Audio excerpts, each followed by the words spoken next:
Welcome to Conversations with Catholics. I am Kevin, non-Tradicath, and I am honored to be joined today by Gideon Lazar of the Byzantine Scotist. Gideon, what's going on? Hey, thanks for having me on, Kevin. I discovered your channel recently through another YouTube channel I'm friends with, Scholastic Answers, also known as Militant Thomist, and they mentioned you on one of their streams. I am Kevin, And I think we've had like opposite lives basically, and so I thought it'd be really interesting to have a conversation. I think we're both very committed to discovering the truth through charitable dialogue, and so, yeah. I think so too. Speaking of the parallel lives that we've kind of led, we named this stream Parallel Lives, and this is a little bit of an ode, right? Do you want to explain it, or do you want me? Sure, I can explain it. Yeah, there's a Roman philosopher slash historian, Plutarch, who wrote a book called Parallel Lives about 100 AD or so. And basically, he would take a famous person from Roman history and a famous person from Greek history and give a biography of each of them with the intent to compare and contrast them.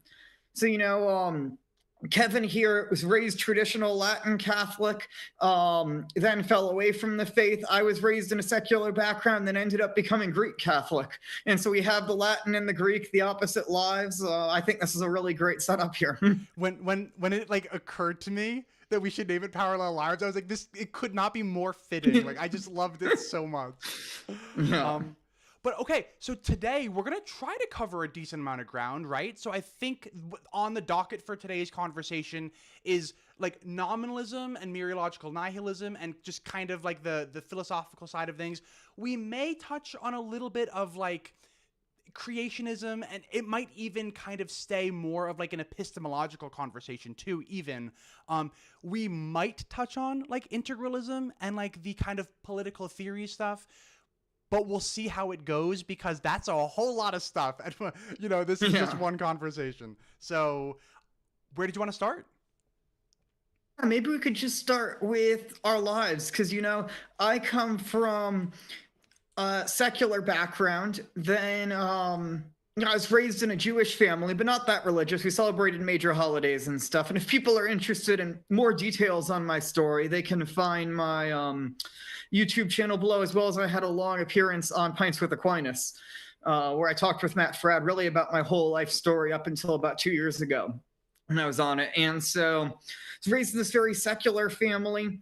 I considered myself an atheist for pretty much as long as I can remember actually thinking about these sorts of questions, just because I was raised in a background where okay, science is how we discover truth, and there's no God involved in science at all. So I thought, well, then we can just sort of cut out this. It's the idea that there's no need for this hypothesis. So I sort of got rid of God from my world picture. And then in high school, I was interested in history.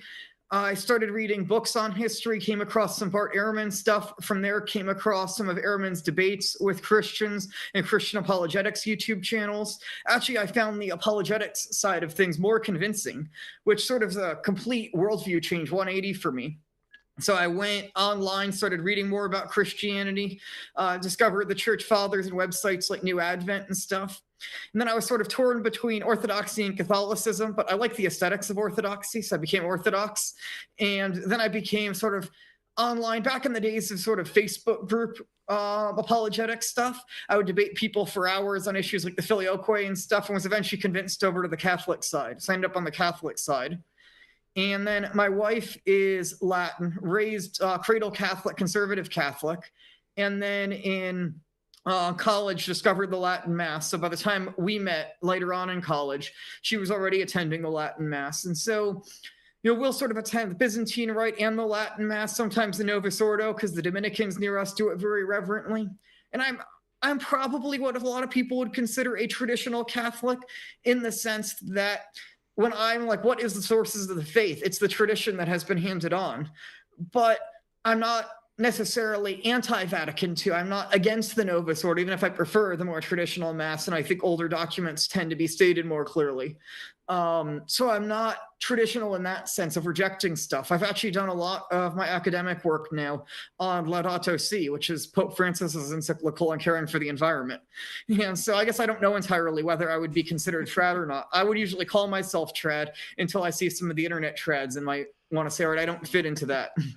If I may, I think that you are traditional in like the actual meaning of the word, and it's funny that traditional has come to mean a rejection of Vatican II when there's really nothing traditional about rejecting church councils. Yeah, so that's a big thing. Is when I came into the church, the Catholic Church in union with Rome, I was watching a lot of Taylor Marshall at the time, so I thought, oh, perfectly fine for a Catholic to reject Vatican II. That's what I had heard.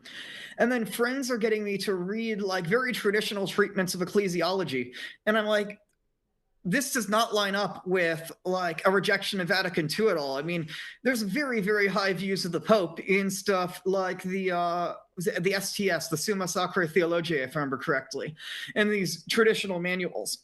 And so I just felt like, I can't reject that stuff. And then also I often discovered that people who reject Vatican II will often sometimes hold novel theological positions that they think are traditional. The one I always love to go back to is, do Muslims worship the same God? I can't find anyone traditionally who thought they worshipped a different God. And this includes like Thomas and Scotus, who say horrible things about Muhammad and horrible things about the Quran. But then when they talk about like Avicenna, Averroes, these different Muslim philosophers, it never enters into their mind that maybe these guys don't worship the same God.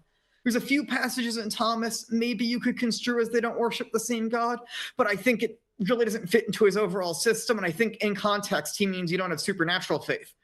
But one of the key points in Catholic theology, and I think is central to so much of Catholic theology, is that the existence of God is not merely an article of faith. It's something known by human reason. It's the Trinity and all the other things that go along with that are articles of faith. And so I think the natural knowability of God and the natural need to worship God and the virtue of religion is something natural. I think that that's very central to Catholic doctrine. So I often find some trad Catholics rejecting this just because Vatican II says so is actually the novel take here. I agree. And I'm going to pull up a question right now only because we did mention that your Pints with Aquinas video is linked in the description down below. Your Pints with Aquinas video does have Fatima in the title. Do you want to address... Yeah, I think Fatima, I was looking at your videos on Fatima and trying to think about, we just approached it so differently. And I didn't come at it from a skeptical perspective initially. I came at the resurrection of Jesus from a skeptical perspective. And I think there's very strong evidence to defend the resurrection of Jesus from a skeptical perspective. And I think that's probably the case with Fatima, but it's hard to get in that same mindset to do that. And I'm not the kind of guy who likes to do that. But my thought was more, I was put into this view where I was studying biblical theology very deeply and felt convicted that there's a very strong sense of divine providence in the world, and that I'd begun to recognize in my own life, in real history, and its ongoing work. And so I was approaching Fatima from that perspective, and I felt by the evidence of all sorts of other miracles, I would accept being Orthodox. I got to accept this one too. And it seemed to be portraying a very strong message about Russia and the importance of the destiny of Russia for the universal church. And that really got my interest since I was Orthodox. And so I started researching it and stuff. And I feel like there's no good reason, I would say, for someone who accepts the existence of miracles to reject it. Now, I don't know whether or not it's at the same level if you reject miracles. But if you accept, I actually don't think that miracles are something rare. I think they're commonplace in the world. And I would argue that Fatima is probably one of the most well-attested miracles in history by the standard of miracles. I would assume you'd probably agree with that. Yes, not only do I agree with that, but I've gone on record as saying I think that Fatima is actually better attested than the resurrection. I would say they're pretty on par. And what was interesting is I remember when I was researching for the resurrection, people would point to mass hallucinations. And those who did accept that the testimony of the 500 that Paul gives in 1 Corinthians, usually the only other example they could say of that massive of a mass hallucination was Fatima. That's right. And at the time when I was researching, I was like, I don't know what this Fatima thing is. I'm just going to ignore this. But now coming back to it, And also, I wasn't even approaching it from a Protestant perspective. A Protestant could say the devil wants to lead people away to worship of Mary. But I was coming at it from an Eastern Orthodox perspective, where veneration of Mary is absolutely central to their piety too. And so I couldn't push it away. And so for me, I also wouldn't say that that's the reason that an Eastern Orthodox should become Catholic. But I would say if you were on the fence, like I really was at that time, it forced me to take a step back and re-examine the whole situation from start to finish. And the article I wrote a while ago on my reasons started off as me writing to myself to put on paper the thoughts that I almost wasn't willing to think at the time, but I had now been forced to finally think about and confront. Yeah, I like that. And I think that's a good way for us to kind of frame the Fatima thing, where I think you and I would probably agree that Fatima probably isn't the right tool if you're trying, like if you're talking to some like naturalistic atheist who it really isn't open to there being miracles at all. Using Fatima to try to make him into a theist is probably not the right way to go. But using theism to make him open to Fatima is probably the better of the two, probably, right? Yeah, I would say that Fatima, it's something interesting. I came at it where I was not convinced initially by the arguments for the existence of God, and now I deeply am. But at the time, it was the resurrection of Jesus that sort of shocked me and woke me up from my naturalism. And so it was interesting that for me, that miracle did wake me up. So maybe there are people who need that. And I think what it does is it says this is not a word game. This is something that's in the real world. And I'd maybe use it as a confirmation. So there should be other arguments, but then you're saying maybe I'm using fancy logic. I'm getting lost in my own logic. And now you can bring it back down to earth and say, no, these are real miracles that actually happened in the world. Okay. Yeah, I think that's fair. That's fair. Maybe it's not a tool that's supposed to be used by itself, but maybe that as one tool in the toolbox kind of makes some sense. Yeah, that makes sense. Yeah. Cool. Yeah. There's an interesting issue that I think, like, in theory, we should reason what Aristotle calls propter quid, where we go from principles to conclusions. But he also notes that that's not how we actually usually reason. We usually reason what he calls quia, where we start from conclusions that we can see, and then we reason back up to principles. Yeah, that's the abduction versus induction debate. Yeah. And that's just how we usually tend to reason. I think that's just naturally how we reason. There's some debate in the Christian tradition. Is that the way God intended it, or is it because of the fall? But it just seems, regardless of the fact, that's just now how we do reason. Yeah. And I think there's even like modern science that kind of suggests that, because it seems like belief formation is something that occurs before we even actually know that we've made these beliefs. And like, if that's the case, then it really seems like it is the case that we kind of have this conclusion and then we kind of build reasons on top of it. That is the case. Yeah. And that's something maybe that could lead us into our discussion of metaphysics and these issues of nominalism, teleology, and other things. Because one thing I wanted to ask you about, in your own reason, obviously I can't get into your mind, know your thoughts and stuff, but in one video you mentioned how a friend of yours came out as gay, and that's what led you then to study philosophy, study teleology. You were then convinced teleology was wrong, and then from there then we're to say, all right, then I should accept gay marriage. But I would wonder, do you think that at the time you actually went through all those steps of reasoning, or do you think that possibly your existing situation put pressure on your thought process there? I think what happened to me was that I never really thought about kind of like the morality of gay marriage or anything like that, because it was never personal to me. Then when it became personal to me, I realized that I lacked an intuition. And I was like, wait, like the rest of my moral intuitions seem to line up pretty darn good. Like, the moral intuition that murder and theft are wrong. Like, yeah, those intuitions line up with like, what the church teaches.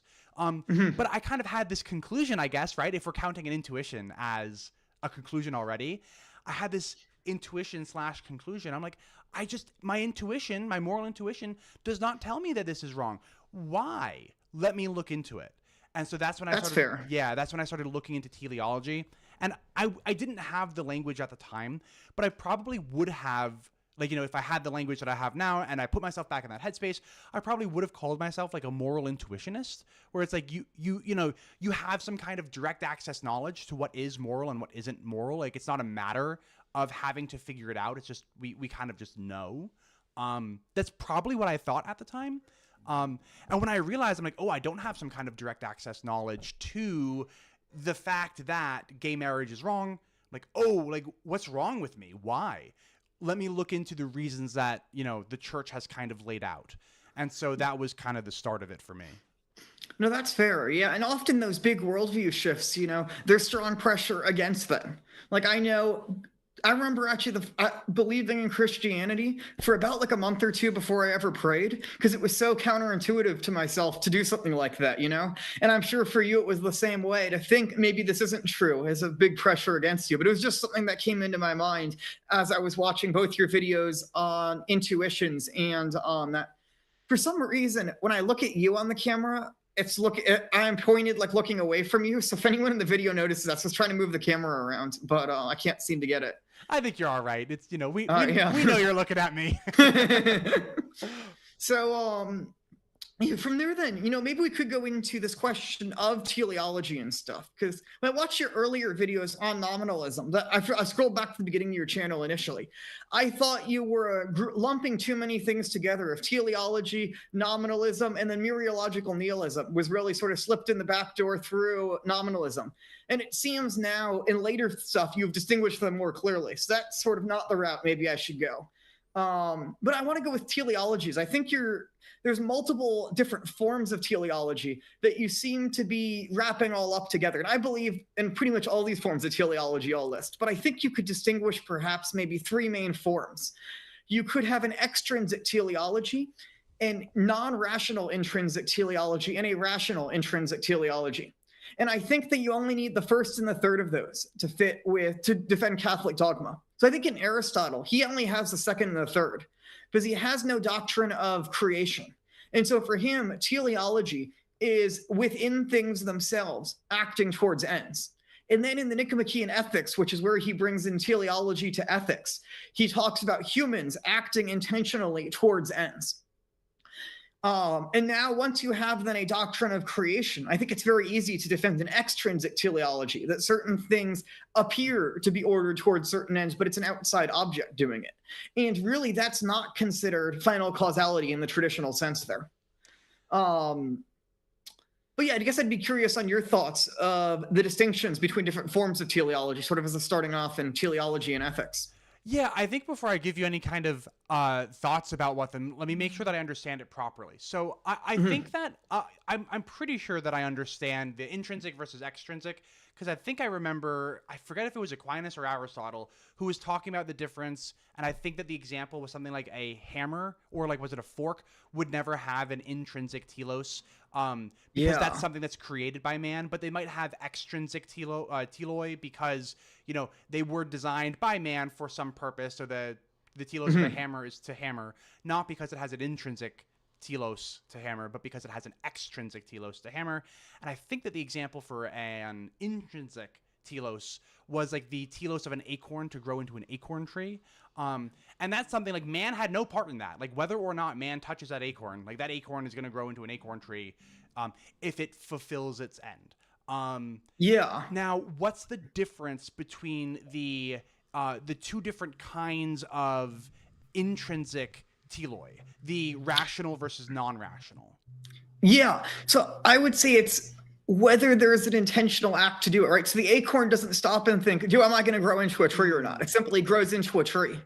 Versus the rational one, right? I have to think about, right? Am I going to come onto this stream and talk to you or not? And I make the decision, I'm going to come onto this stream and do it. And so the final cause is our discussion there. And that was something that I chose to do. And so there's an actual conscious decision, if that makes sense. It's an important distinction. Yeah, so like all non-human animals would kind of be relegated to having non-rational intrinsic teloi, while humans, and then I guess gods and angels and demons and just the rational creatures would have rational intrinsic teloi. That's kind of the delineation. Okay, yeah.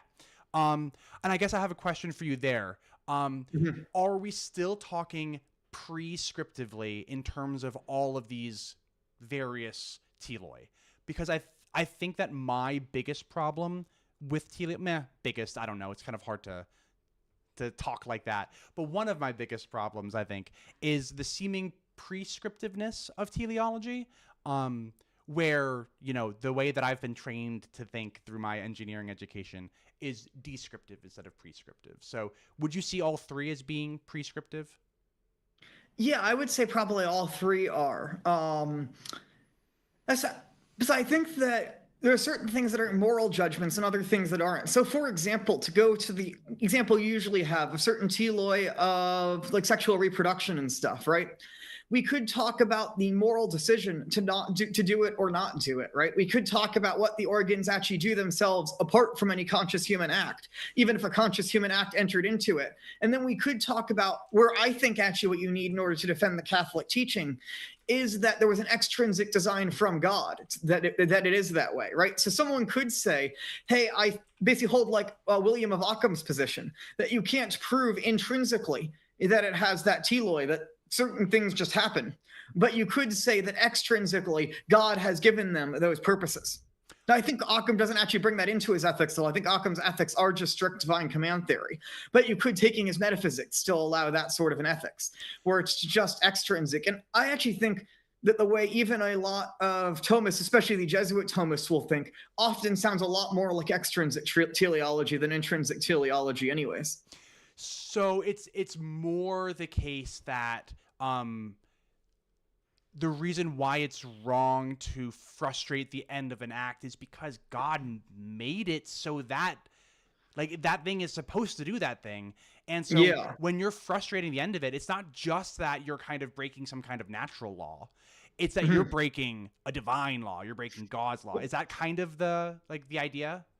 So I would say that we have to distinguish, because when St. Thomas says divine law in the tradition, it usually refers to the law given in Scripture, either the old law given to Moses or the new law given by Jesus, versus what I think you're thinking of is the eternal law, which is the law in the mind of God. But the natural law is our participation by reason in the eternal law. So we could say that certain things seem ordered to certain ends. We reason perhaps, and there's different opinions on whether or not creation is part of what can be known by nature, but you could say somehow, however you want to defend that we know that they are that way from God, and so therefore that end should not be frustrated. I think also what's important here is a larger sense of teleology, which is what is the purpose of human nature, which is happiness. And then the ordering of humanity to the proper type of happiness that man is ordered to. But that's really where teleology and ethics comes about for Aristotle, is it's his discussion of happiness in books 1 and 10 of the Nicomachean Ethics. Yeah, so I think with regards to like using teleology as some kind of ethical framework, I'm actually more like sympathetic to that than I am to the more classical, I guess, like kind of Thomistic Aristotelian view of teleology as an actual fourth and final cause. You know what I mean? Yeah. Because Aristotle first wrote about teleology in like the On the Origin of Animals, or whatever that book is called. And then secondly, he wrote about it in Physics, right? So he definitely viewed it as part of, like, you know, they didn't delineate science from, like, everything was just, it was all kind of just the natural sciences. It was kind of like a much bigger umbrella back then than it was today. Yeah. But Aristotle very much so viewed teleology as something that kind of fell under the purview of the natural sciences. I think that once we start talking about ethical frameworks, we've started to step outside of that, which is why I think I feel a little bit more sympathetic to this, you know, hey, we humans can build ethical frameworks from it. But in terms of the kind of, you know, Aristotle's physics, fourth and final cause teleology, I think I'm less sympathetic to that because of the prescriptive nature of teleology, if that makes sense. Yeah, so I'm sort of wearing two hats in this discussion at the same time. You know, I'm wearing my Scotist hat, where I make what I actually think is philosophically correct. And then there's the Catholic apologist hat here, where I'm trying to say what things should or shouldn't be barriers to being Catholic. And so I'd say on one end, I don't think that view of the physics part of it should be a barrier to being Catholic. But I would defend that it is actually the case in nature, if you want to have that discussion a bit. I'm happy to do both. Yeah. Maybe even before we do both, could I ask you a question about both? Like before we do either, can I ask you a question about both? I guess, in what way do you think that it's not a barrier, I guess? Because it seems to me like it would be. Yeah, so I think one could hold a sort of Occamist-like position that it's very extrinsic. And I know you've mentioned the Jesuits on transubstantiation. We can get into that a bit later. But I think we'd actually look at the larger Jesuit tradition. I'm not saying modern Jesuits here, but I'd look back at figures like Suarez or Molina or these other Jesuits, who a lot of them were nominalists. And they actually thought that St. Thomas was a nominalist, and that they were the faithful heirs of St. Thomas, unlike the Dominicans who had been infiltrated by Scotism or Platonism or other things.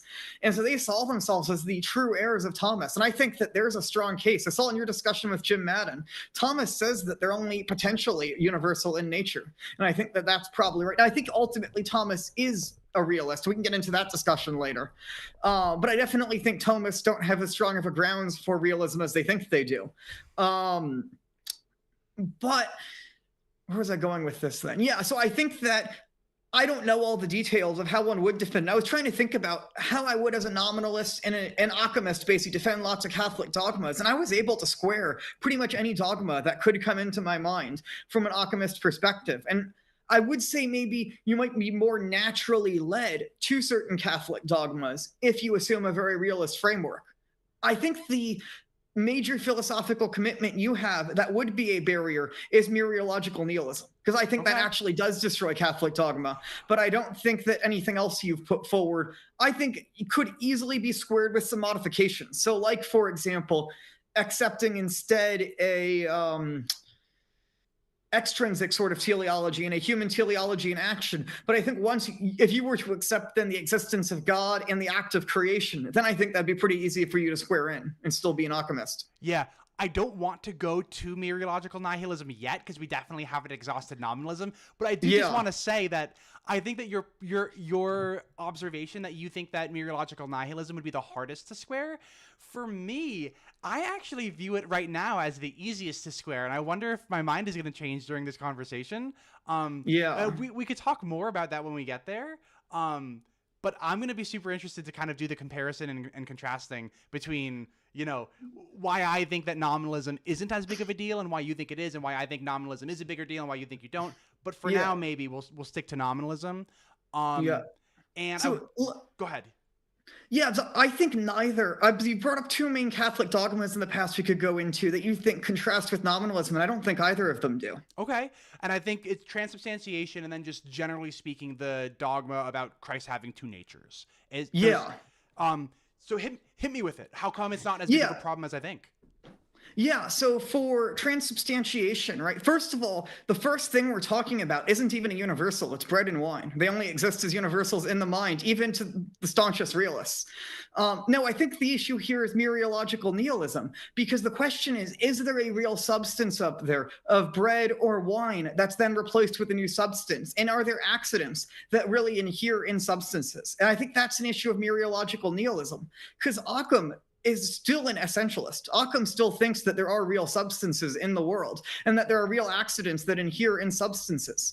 And so I think that one could accept that position easily. I think now, if one were to entirely reject substance and accidents, they might be put into a harder position. And I don't know if that would be, but I think that what you need there is there to be real substances that those accidents inhere in. And also, there are actually huge issues if you accept substance and accidents in an Aristotelian sense to accept transubstantiation. So a lot of the Protestant reformers, not the initial generation that usually weren't as philosophically educated, but the later generations that tended to be very philosophically astute, actually said that it was the Catholics who departed from it, because accidents must inhere in a substance. They don't have independent existence. But clearly, Christ doesn't become bread or wine. So the accidents actually cease to inhere in any substance whatsoever. And so as a result, then, you have basically a loose set of accidents that God is sort of miraculously preserving around the substance that doesn't actually there. And so a lot of Protestants said this is absolutely absurd. And I know there are detailed Catholic defenses. Thomas and Scotus both come up with different defenses of how this can work, and I haven't gotten into this. I know Christian Wagner has gotten on quite a bit, and he has some YouTube videos. But the last video he uploaded on his channel, actually, before he decided to become Catholic, was a Protestant critique of transubstantiation on precisely these grounds. That's actually really funny. And I never thought about like the loose accidents being a problem. But like now that I think about it, I mean, it sounds like something worth grappling with. So that's kind of No, funny. it's a huge issue. And there's also another issue, right? What is locality? Locality is an accident, it's place. So Christ, how is he even present on the altar if the accident of the bread's locality does not become adhering in his person? And so that's a big issue then. So actually, according to the Thomists, Christ is not physically present on the altar even. He's only sacramentally present or substantially present. He's not accidentally present there because he doesn't have location. Is that a problem? So it's not. So as a Scotist, I would say that seems like a problem with the way we word things. And so Scotist just says there's also a distinct act that God does of making Christ physically present in that location. He always does at the same time as transubstantiation, which is a total cop-out, I will admit. Yeah. But, I think the Thomists, they can preserve the appearances. So any hymns we have, they can say, well, we still say Christ is sacramentally and substantially present on the altar. And we're really just speaking in the vulgar when we have our hymns talking about Christ being present on the altar there. Yeah, I mean, just the omnipresence of God makes me think that like the accident of locality strikes me as not as big of a deal. Like, so what if the accident of locality does not inhere in the substance of the body, blood, soul, and divinity of Jesus Christ while he's on the altar? Because guess what? God's already omnipresent, so he doesn't need the accident of, like, you know what I mean? Like, that's kind of what... Yeah. No, and the divine presence is actually something I'd like to do more research into, because there's thousands of pages written in debates about this over the course of the Middle Ages and the early modern period. If you think like Thomas or Scotus write too much on stuff, you go into the early modern period, like 1600s, Catholics were writing like multi-hundred page treatises responding to one another on quite obscure points. So, if you really want to get into the literature on this, it's there and present there. But it's not something that I've researched that much. I'm just aware that this debate exists. Yeah. Maybe I can ask you a question about natures. So we talked a little bit. Oh, actually, hold on. I don't think we quite finished the transubstantiation thing. So what we did talk about is why the Thomist doesn't really get off scot-free here. Like there might be problems for a staunchly realist conception of what transubstantiation is because of the loose accidents problem. But we didn't really talk about like a nominalistic friendly understanding of transubstantiation yet. And I think I'll kind of briefly sketch my like baseline concern here. It's that transubstantiation, if you deny the existence of substances, it seems really hard to affirm transubstantiation. So the nominalist and the realist both have problems here, maybe? I think you're confusing primary and secondary substance here, because your denial of secondary substance, universals, is really what's at stake in the nominalism debate. But primary substances is the question of mereological nihilism, really. Is there a real substance up there of bread? Now, you could say that all these different loaves of bread we get, they just have a similarity to one another. And so we, in our mind, create a confused concept of bread that encompasses all these different substances of bread. But I think all you need is that there is a real primary substance of bread up there, and you could deny that secondary substance is something real in the world. So here we go. Kevin goes to school. Primary versus secondary substances. So this is basically primary substance are basically things, and secondary substances are the universals. Okay. So the substance, right? When we talk about the substance of this loaf of bread, we're not talking about some universal concept of bread. We're talking about this specific piece of bread that's here present on the altar that's going to be transubstantiated. Okay, and that's kind of why your point is that mereological nihilism, which would seem to even deny that first substance, is a bigger deal than nominalism, which only denies the second one? Yeah, and I actually, we can get into this later, but I'm not actually so sure that you deny secondary substances. I think you might just deny primary substances, and even there, I'm not entirely sure. We can get into that later on. I think you just think primary substances are a lot smaller than we do. I think you just believe they're protons and neutrons and electrons and stuff like that. Okay. Yeah. Anyways, that's sort of my point. Yeah. So one of my main like sticking points with nominalism, I think, is like the causal inertness of substances and just abstracta in general, would both primary and secondary substances be totally causally inert? Or are primary substances simply being construed as like whatever actually exists, like is a primary substance? Yeah, I think it's just whatever exists is a primary substance. Okay. Okay. So, I guess in that sense, then I'm fine with these primary substances because I think that something exists, and so if something exists, then primary substances exist. Yeah. So, okay. Yeah, I think you just think essentially there's lots of these little tiny primary substances that are gluons, however small you want to get. It's been a while since I've studied any like atomic physics, but I would say I think the question is, are those then forms, right? Because the Catholic would say, and this is really, I think, where another thing, and I don't know the word for this, but it's really the denial of formal causality. That's your issue here. Because Occam doesn't deny formal causality, which would then take a whole bunch of loose collection of matter and forms it into being a particular thing. And whatever level you want to say that formal causality is at, whether you want to say it's the proton forms together a bunch of energy to be that proton, or you want to say that this a point of Catholic dogma and where formal causality really matters is that the Council of Vienne says that the soul is the form of the human body.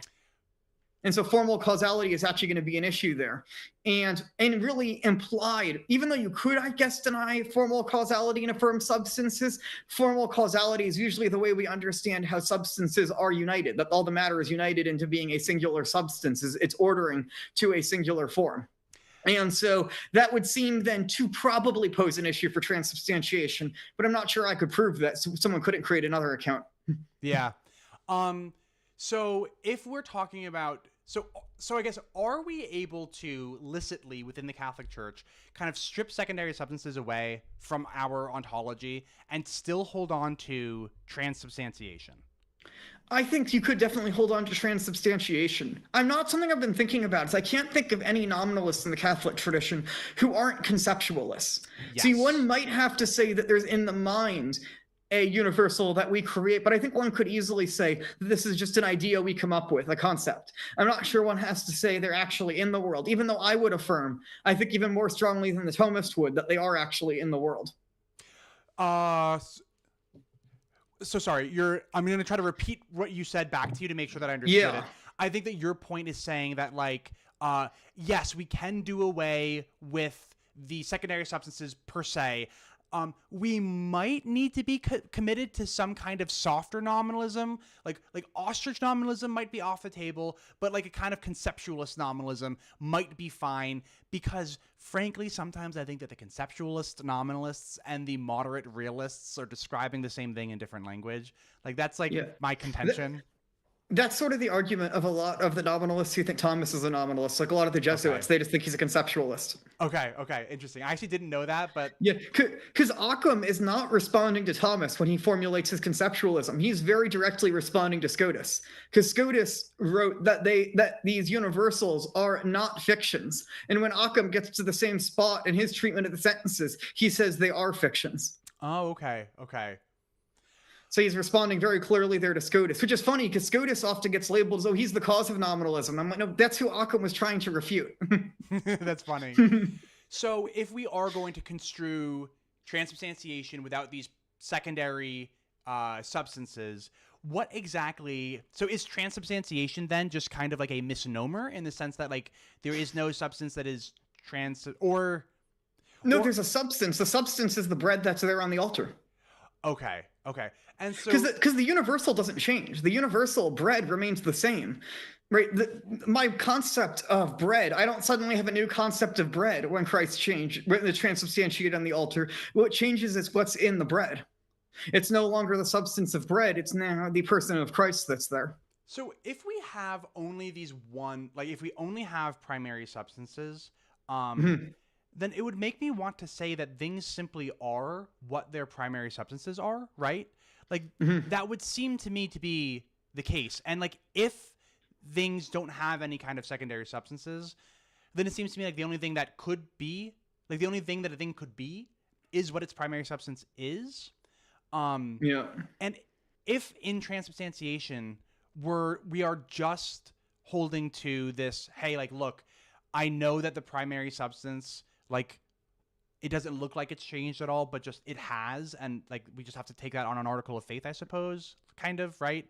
Like, well, we already take it on an article of faith that it changes, because the way I know a substance is by abstraction from the accidents, and there's no connection between the accidents and the substance now. yeah, I think that the reason why I might be sounding a little bit more negative about that is only because I think that the conception of transubstantiation, whereby like we just kind of have accidents and forms, would like, you know, accidents and substances would be like, while the accidents are causally within our, you know, causal space, substances are not. So when we're saying that the substances are changing, we kind of get away scot-free, because it's like, well, there's no causal interaction going on here, so of course you wouldn't see anything happening. Like there would be no change from a naturalistic perspective alone, and that's why I think that the transubstantiation holder of somebody who holds the view that I kind of have laid out in my past videos gets away a little bit easier, maybe, if that makes sense.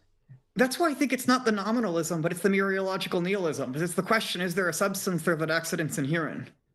And so you're saying there's no such thing as substance and accidents, there's just particles. Yeah, I mean, yeah. So that's why I think it doesn't have to deal with the universal of nominalism. And that's where I think the confusion is. Okay. And, you know, what's interesting is that the term transubstantiation comes into the Latin lexicon before the works of Aristotle are translated. Now, they do have the categories at this time. The categories and on interpretation were translated by, I think, Boethius, but he got executed before he was able to finish his project of translating all of Plato and Aristotle into Latin. Think about how different human history would be if he had remained in political power and translated it all. Like, the entire history of intellectual history would be completely different. But he doesn't end up getting to it. I think he just gets those two. Maybe they were translated by someone else. So the West has those. So they're aware of these issues of substance and accidents. They also have Porphyry's introduction to the categories, where he introduces the problem of universals. And Porphyry basically says, we're going to set it aside here. We're not concerned with whether these universals actually exist. They're just in logic for right now. And Porphyry was a Platonist, so obviously he affirms a very strong sense of them. But this is how it ends up in the medieval lexicon. And Occam's not even the first nominalist around. Peter Abelard is already a nominalist long before William of Occam is. And so, well, when we say long before, we're talking about decades, right? It's like not even a century, right? About a century. I think you might be right. I think Abelard's in the 12th century and Occam's in the 14th. Oh, is it that big of a difference? Because Abelard's very early, yeah. He's right at the beginning of the medieval universities, because the sentences are basically composed in response to him, which is then the textbook that everyone's using later on. Shoot, Abelard was born in 1079. So okay. There you have it. Don't listen to me is the moral of the story. Yeah. I mean, every philosophical idea you can find, there will be someone who Aristotle references who already held that view in like 500 BC, you know? Yeah. There's no original ideas, right? I wouldn't mind talking a little bit about mereological nihilism. The other one I wanted to get to before we get to that is the other dogma of the incarnation. Yes. Okay. Yeah, because I actually think that it's the nature that Christ takes on in the incarnation is not universal human nature, because moderate realism, there is no such thing as universal human nature. Universal human nature exists in particular humans. What Christ takes on is a particular human nature. Okay. So one could just say that now the substance of Christ, right, the person, is both the substance of God and the substance of a human. And it's whether you want to say the universal human nature exists or not, it's really a paradox that a singular substance is two natures at the same time. It's two things, and it's 100% two things. Either case, you're going to end up with really a difficult philosophical conundrum to come over here. But I don't think the issue here is universals. I think the issue here maybe is substances, and the fact that this is just, no matter what possible philosophical position you take, this is a difficult thing to put your mind around. You have to adopt some kind of non-classical logic to get around the problem of, well, I guess both the Trinity and Jesus having two natures, right? I don't think you have to get around non-classical logic, but I think you have to spend a lot of time in metaphysics trying to figure out how to square it. And there's been a number of possible solutions that I think are reasonable. So the Thomists and the Scotists will have slightly different solutions, and both of them are quite reasonable. And even within those two, people bring up objections and then they'll work on them more. And so I think they're difficult things. And in both cases, we're dealing now with an infinite being. So we're dealing with something that we can't even form a proper concept of. And so we can't even form a proper concept of God. I think it's going to be very difficult for us to work out this, but I wouldn't say that I think the principle of non-contradiction still applies to God. It's just very difficult to figure out how it applies to God. Yeah, I mean, I guess it would make all of our language about the Trinity wrong, right? Because like I feel like common language about the Trinity kind of violates the law of identity. So this is actually a big debate that goes on in the Catholic tradition, because the Thomists say, and this is really the traditional position for a while, is they say our language of God is analogical. So Aristotle in the categories, he says there's two kinds of predication, univocal and equivocal, right? So we can use words the same way, right? You can say Socrates is a man, all men are mortal, therefore Socrates is mortal. And that's the way we have to use words in logic. And then there's equivocity, right? I'll use an example that my logic professor put on a test, which I've always loved, of a star is a ball of exploding gas. Tom Hanks is a star. Therefore, Tom Hanks is a ball of exploding gas. And so clearly there, the words are used equivocally, where they're used with different meanings. And now there seem to be things that are somewhere in between of this analogical usage, right? So I could say that this is the example Thomas brings up in, and I think it actually comes from Aristotle, is the issue of healthy. Right? I could say a dog is healthy and medicine is healthy. But when I say the dog is healthy, I mean that he himself is doing well. And when I say the medicine is healthy, I mean that it's the cause of his health. And I could also say, right, if this is an example from ancient medicine, that his urine is healthy, where you take the urine of the dog and you test it and you say, all right, this shows that he's doing well. So in these three senses, I'm using the word healthy, and they all have a relationship to one another, but they're used in slightly different ways. And so Thomas says that these words are used analogically of God. So I've always joked that, have you ever seen the Trinitarian analogies video from Lutheran Satire? Is that the little Irish guys with like the red? Yeah. Hair? Yes, I love that one. Yeah, I've always joked the response to that for the Thomists is that all language of God is analogical. So even the Nicene Creed is really just an analogy. Right. And they would essentially say that because we can't form a proper concept of God, we have to use analogical language. Go along a generation after Thomas, because he's not involved in the later debates that come about, where Henry of Ghent, another theologian, points out that everyone agrees that analogy is a subspecies of equivocity, right? I can't say the dog is healthy. Healthy is the cause of health. Therefore, the dog is the cause of health. I've now used the word equivocally there, right? And so clearly we can't use analogy. We use analogy as really a subspecies of equivocity. This is going to pose a huge issue to theology, though, because now how can we have any knowledge of God? So basically, Henry of Ghent's solution is divine illumination, that God just causes us to know things about him, and that's how we know things about God. Now, Scotus comes along, and he's concerned that this is going to destroy all of theology. So he comes up with one of the most controversial ideas in the history of theology, which is that our language of God is univocal. Now, he doesn't say in reality it is the same sort of thing, right? So when I say God exists and I say I exist, Scotus would say that we exist in totally different ways, that God exists as the source of his own existence, and I exist from God. I exist contingently, God exists necessarily. But he would say we're using that word existence in really the same definition, that it's something real. Or he would say that God is good and I am good. We're really using the word in the same way. Now, there's other times we don't use it, right? If we say,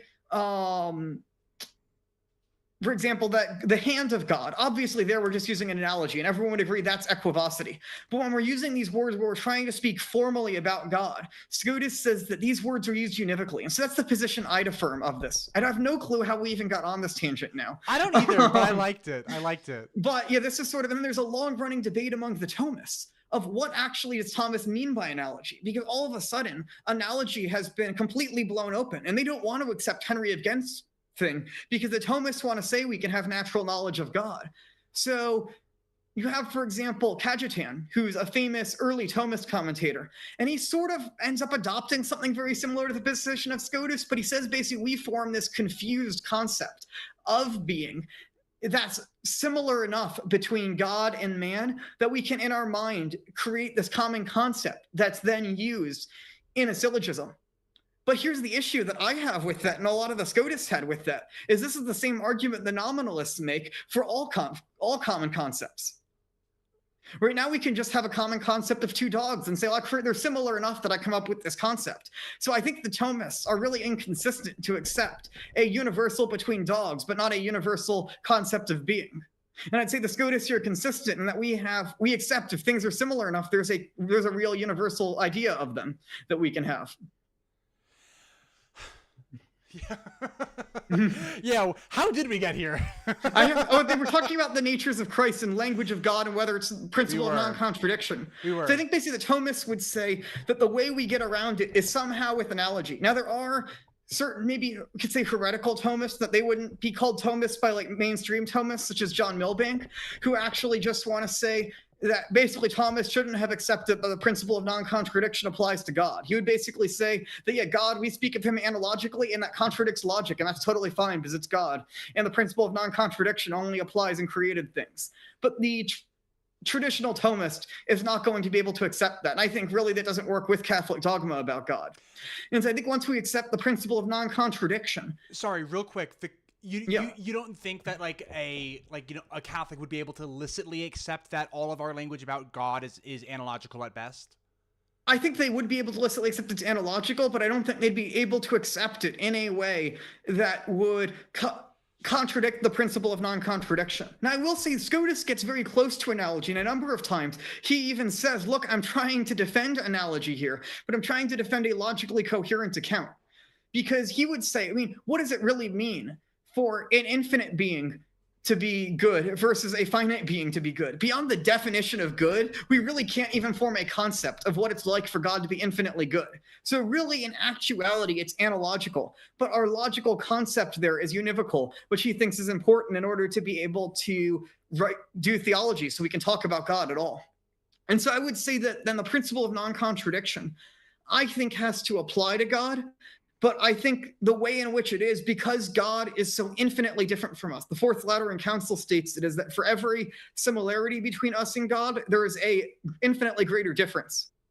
And so what that really means, we're going to have a really hard time wrapping our heads around. Even the greatest theologians are just sort of going to be getting around the edges of the problem. But I think it is possible to get around the edges and create an account that is plausible.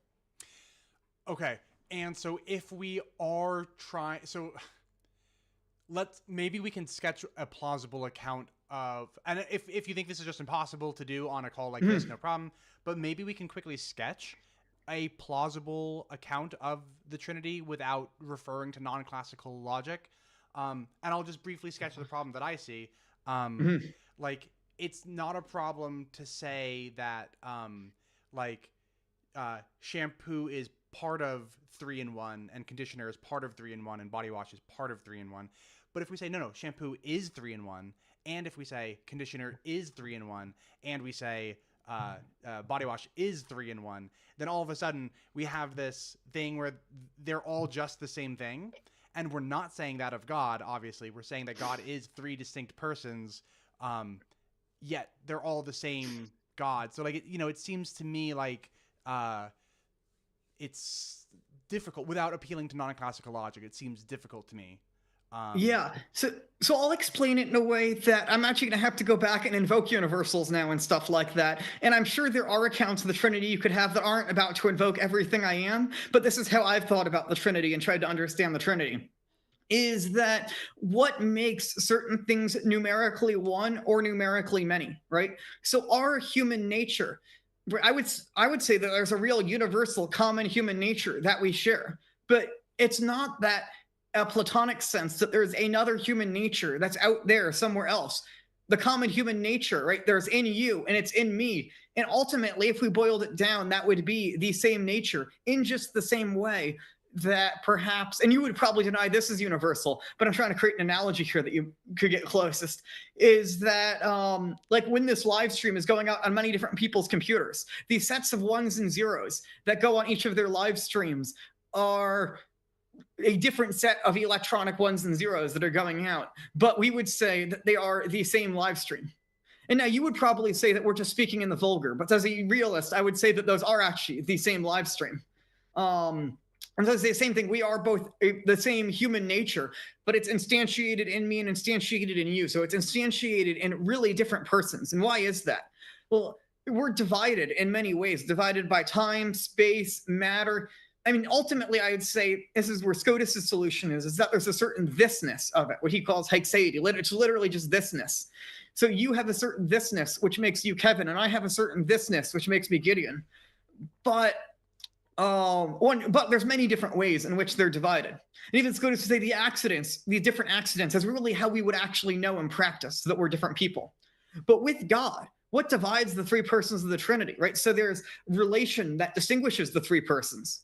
But each person, it's not that as though they each have their nature as three separate divine natures. They have a singular divine nature that all three of them share, while still being distinctly three persons. And so that's how I would say it's different, is that there is nothing that makes their common divine nature anything but the singular same nature, versus in our way, there's actual copies of it. And I would, to defend this, I'd go to the principle of how we think about infinity versus finitude. Right. So if we add up one person plus another person plus a third person, right, we now have three people. But if we add up God, who is infinite being, and we say infinity plus infinity plus infinity, we only have a singular infinity at the end of that.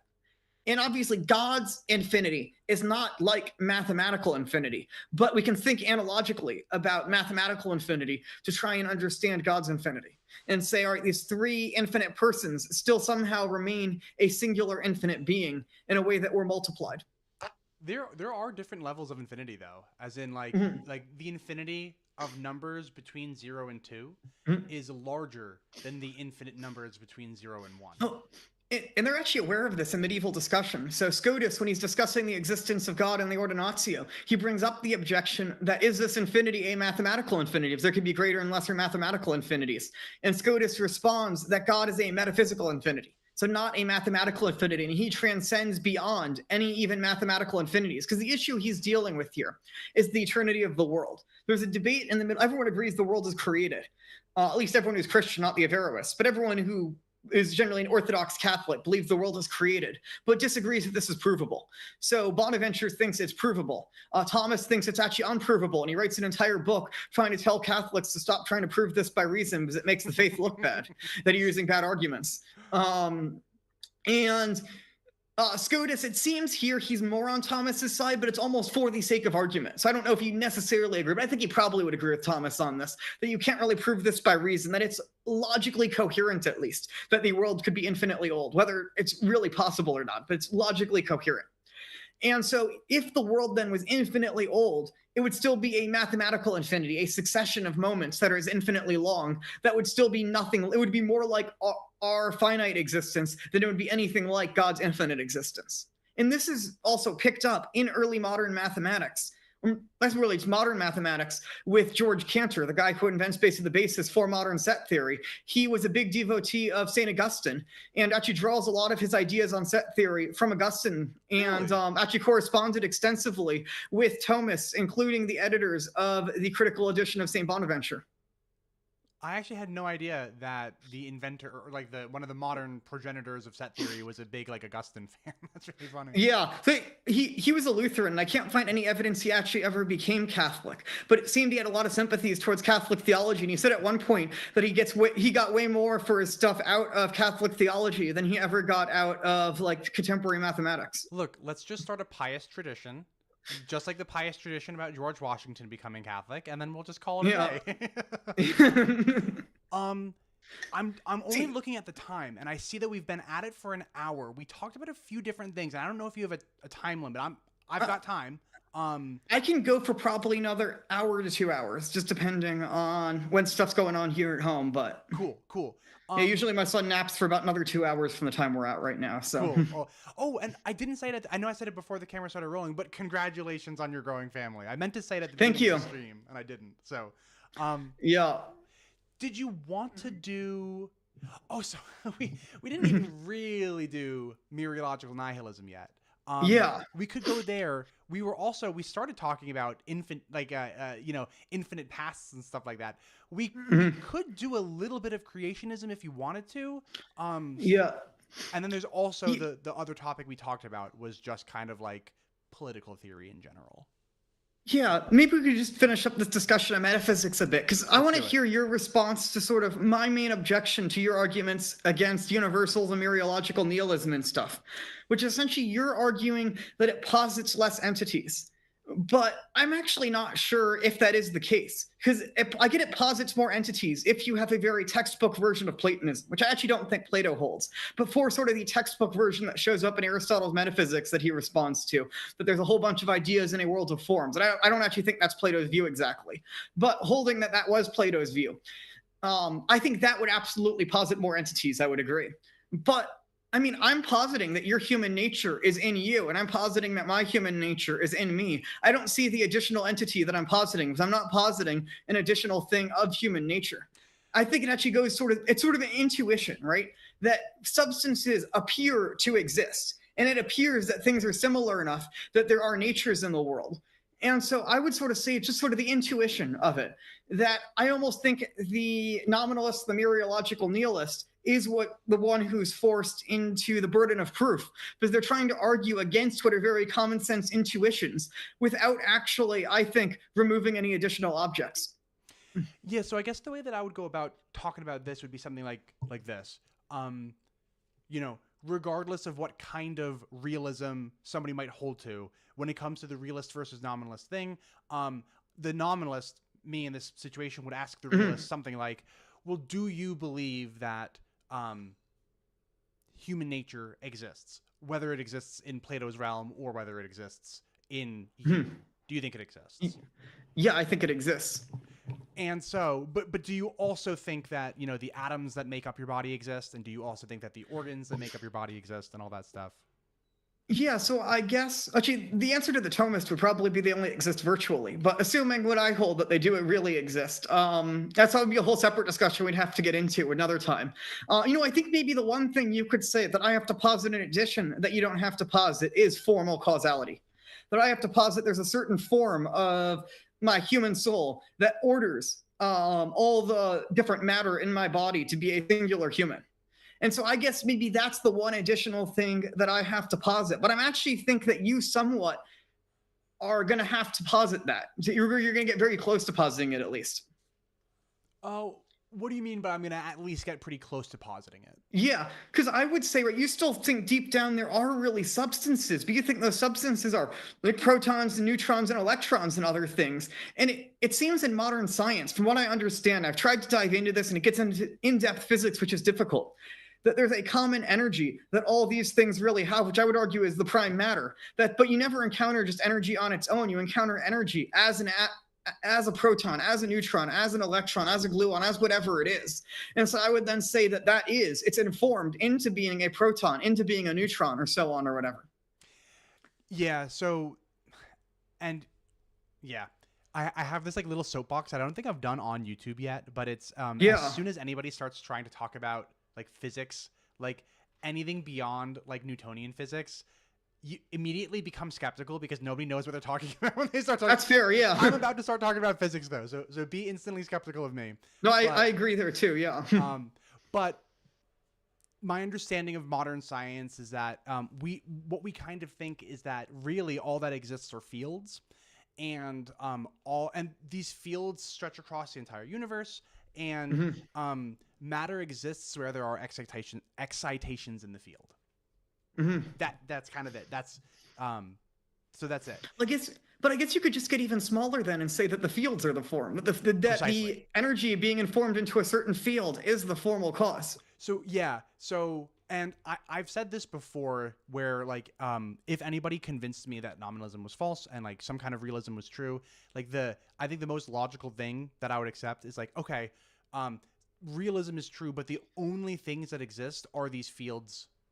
Like the only universals really are the fields, and that's it. Yeah. And I would also wonder if there is some philosophical assumptions going on here in a lot of the experiments. And this maybe we could go, we'll eventually transition probably from here, I guess, to creationism or going into science. Okay. But I think that you brought up a number of times sort of that citation that Bacon rejects formal and final causality, and this leads to modern science.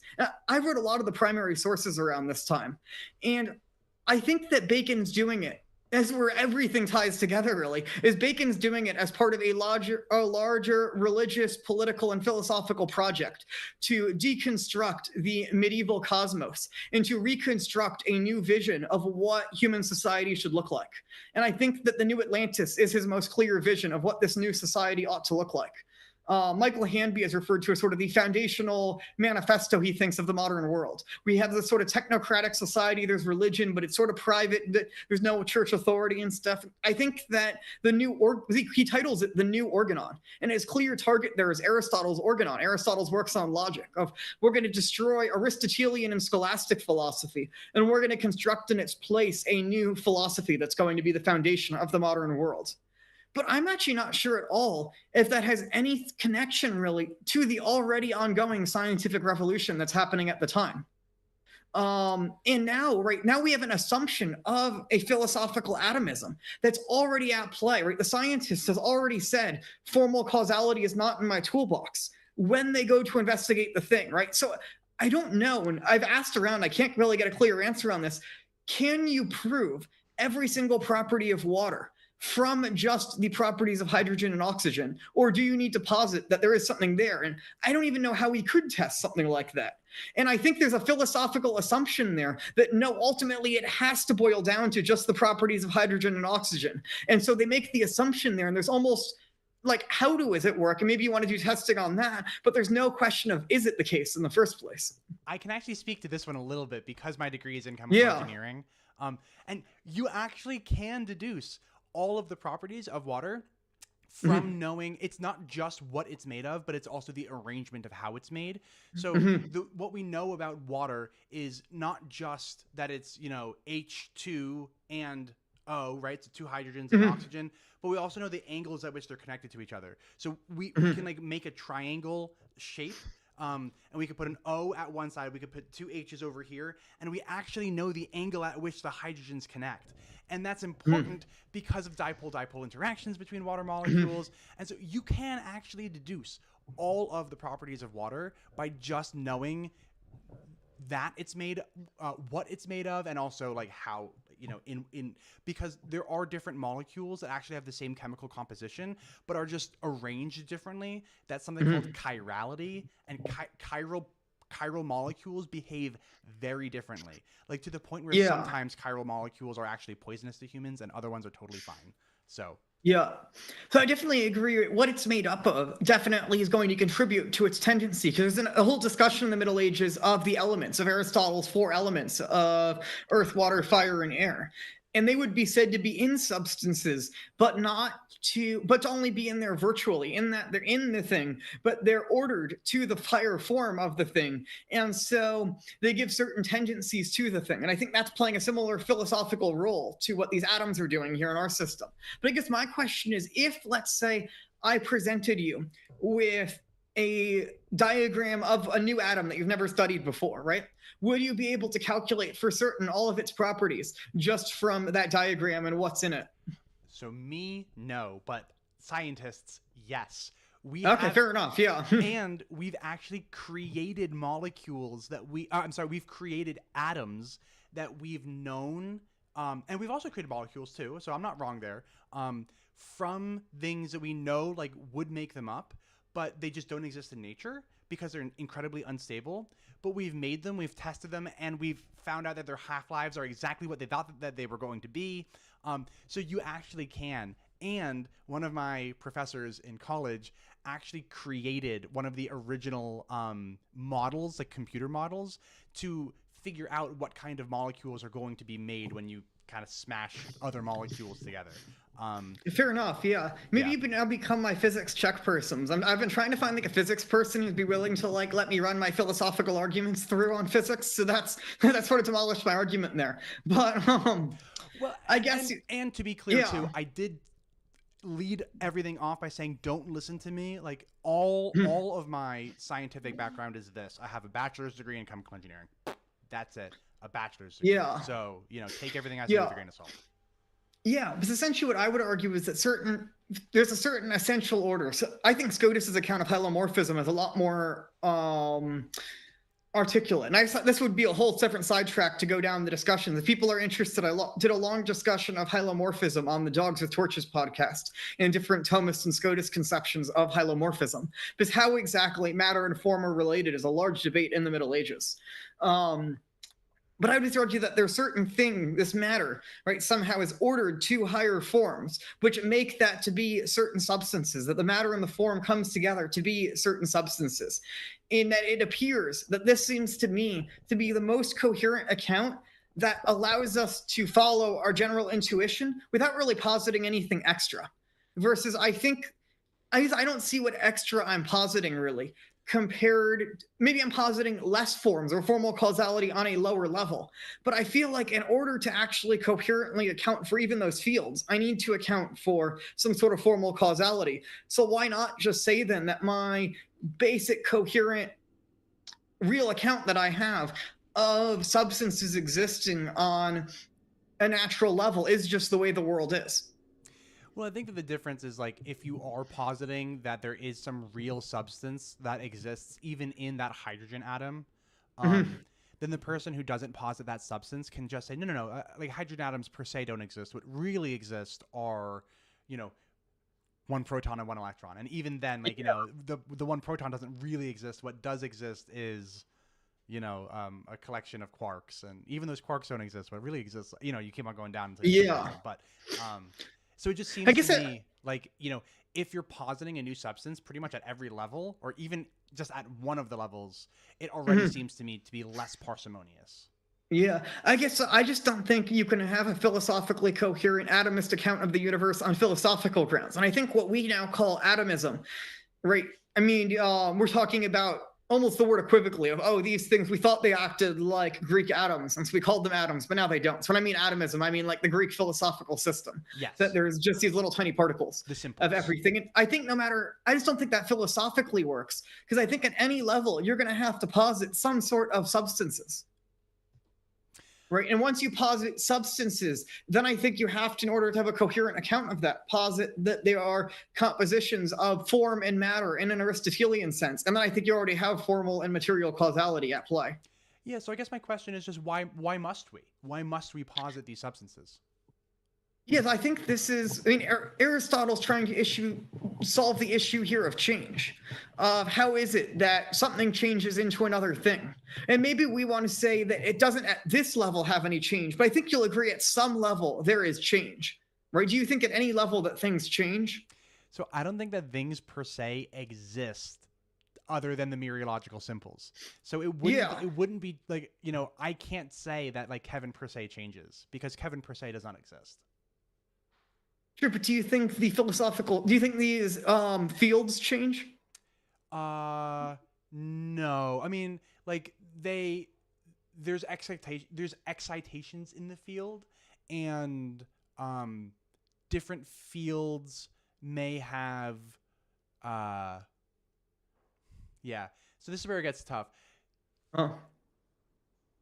Because it seems that the energy, right, remains constant, but the field is changing. And so I would say there's an underlying substratum of matter or energy, whatever you want to call it, that's then informed into being this certain field as it is, in order for the field to actually be able to change. I see the only other options are either denying there's change or saying that things can come into existence from non-being.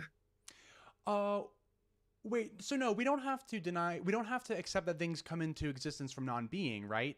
So if we have a field, we can just say that all that exists is the field, and then the field changing might be kind of funky, but I don't think that we would need to ever say that things come into existence from non-existence. Well, I guess you could say perhaps maybe the field is all one thing, but if you want to say that there's any differentiation in the field, right? It seems that do you think it's all just the field is one thing, or do you think the field is many things? So there are different fields, but like any one field, I think is one field. Okay. And do you think I guess now we're trying to think so abstractly from our common things, right? But it seems that when a field changes, right, there has to be a certain thing that was there, right?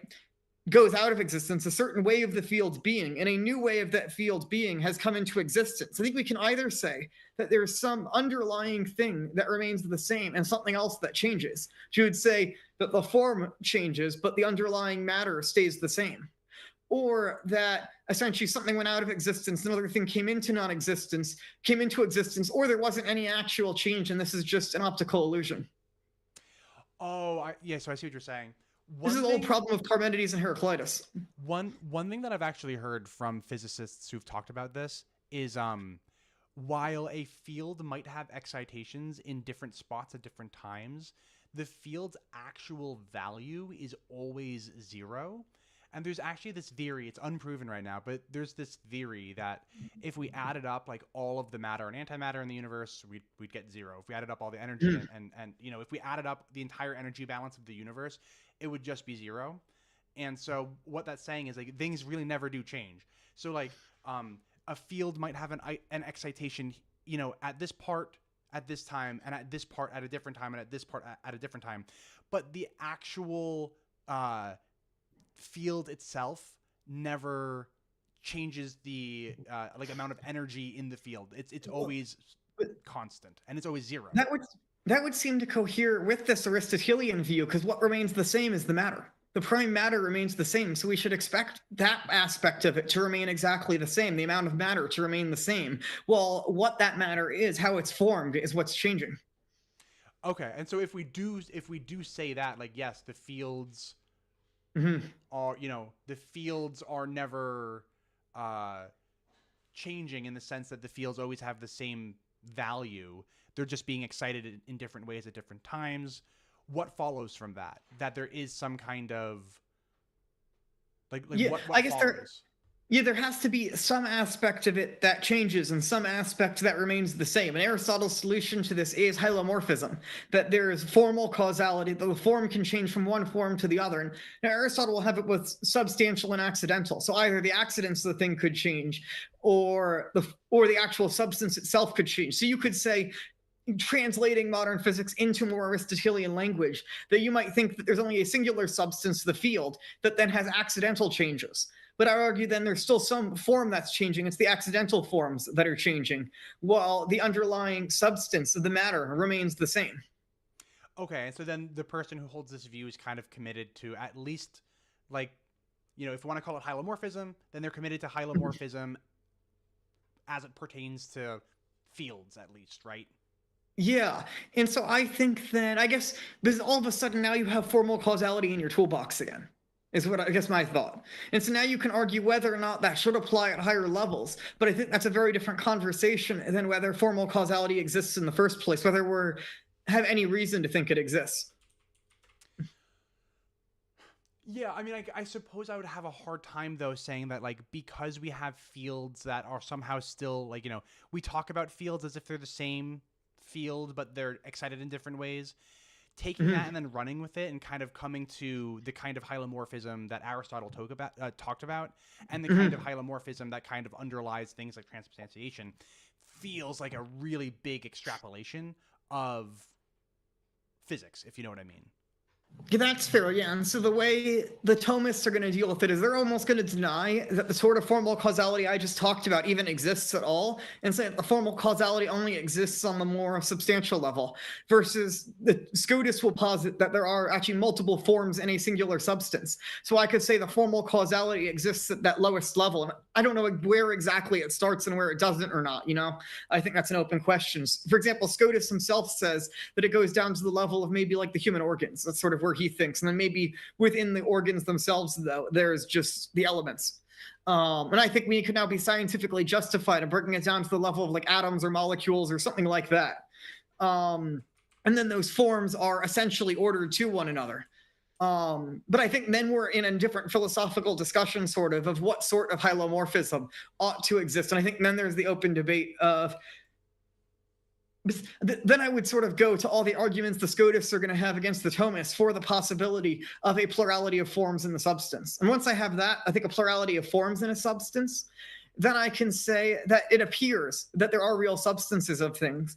And so it actually seems to me Is part of it also is what do you mean by positing less things, right? Because you could posit less things. I mean, I could posit that the forms don't even exist, and this is just all an illusion. But then we can't explain anything, you know? Right.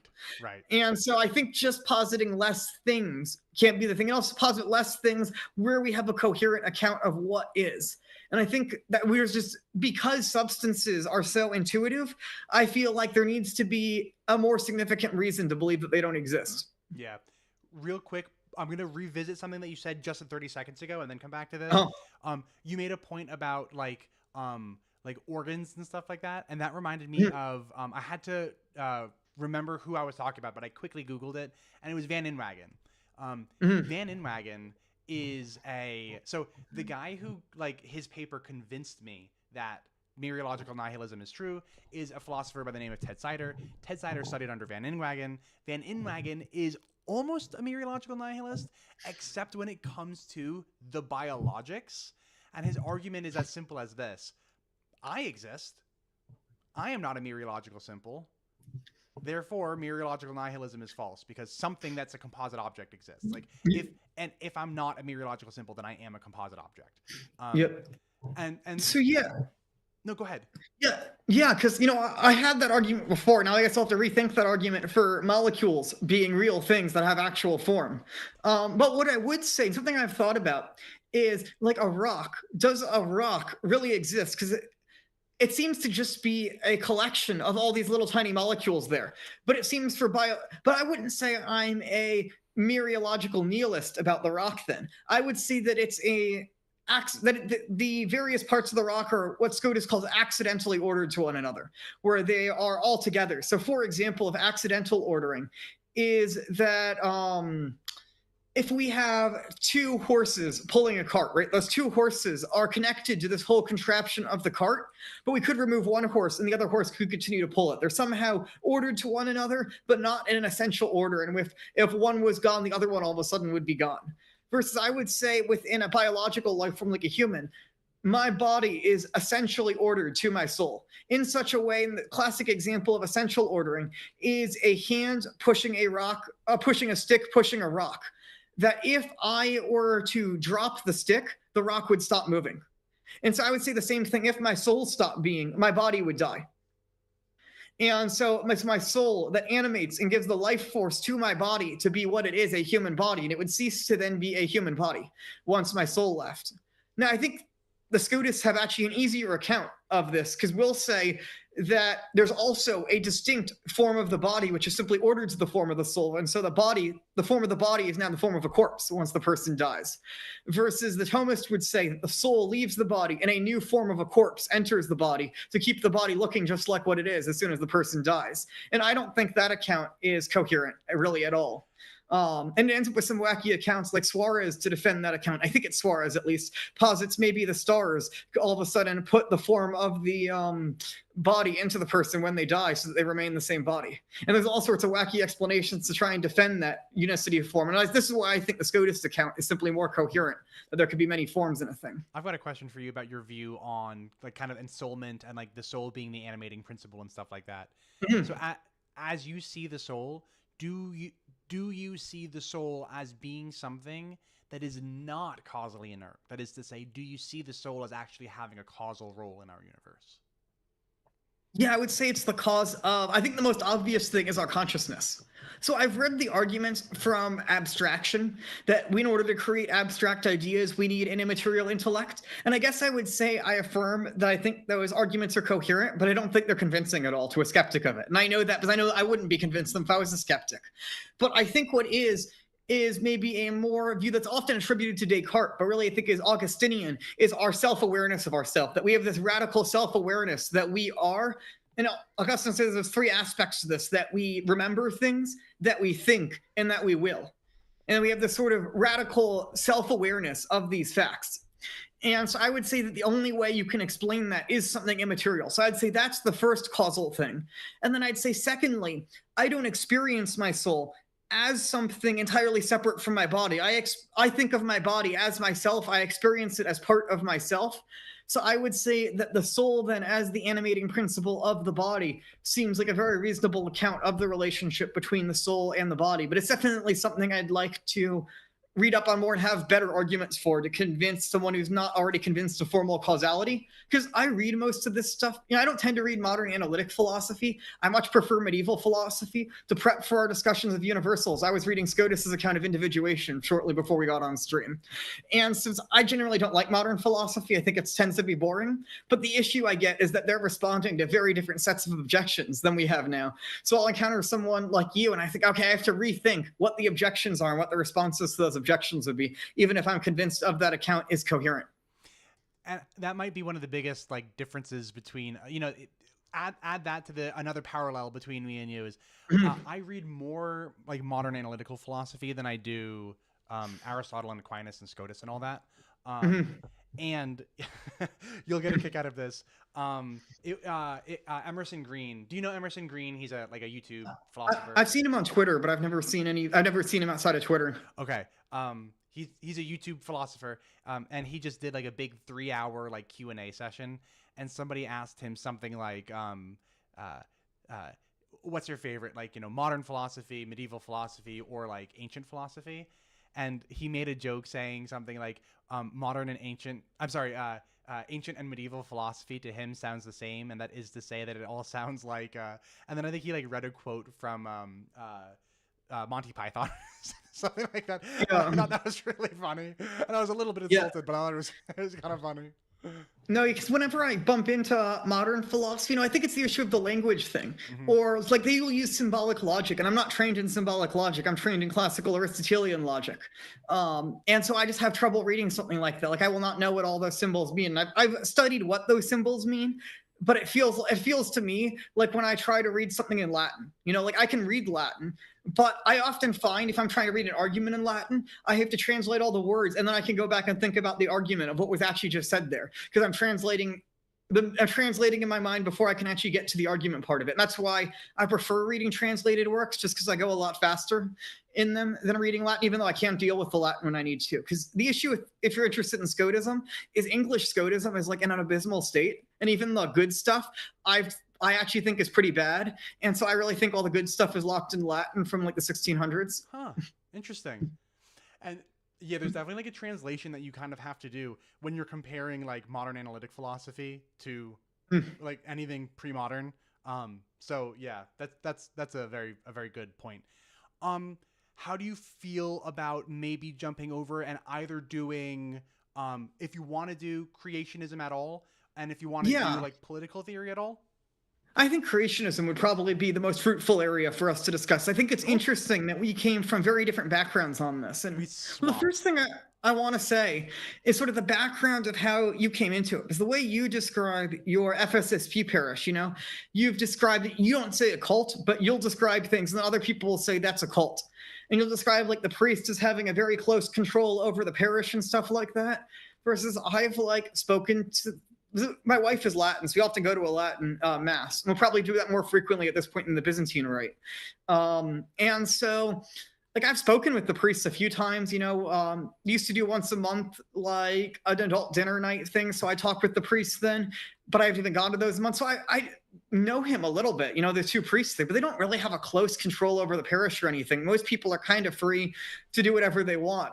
Maybe it's a cultural thing, of East Coast, West Coast or something, but I never felt anything like the parish being a cult. And the sort of stories you describe are things I've heard from people who attend maybe like sedevacantist parishes, maybe SSPX parishes, but it's not at all an experience I've heard from anyone I know who goes to the FSSP, and I thought that was interesting. So a little bit of personal history, I guess. Our church was almost an SSPX church. So our church, so like my grandparents and some other families pooled their money and they bought the church in the late 60s, I believe it was. So before the FSSP existed. And for a long time, it was an unincorporated church where priests from around the state kind of would come and just say mass. But they didn't have their own priest. Priests would just come and say the Latin Mass at that church. So unincorporated for a while. After the whole SSPX and FSSP schism break. Mhm.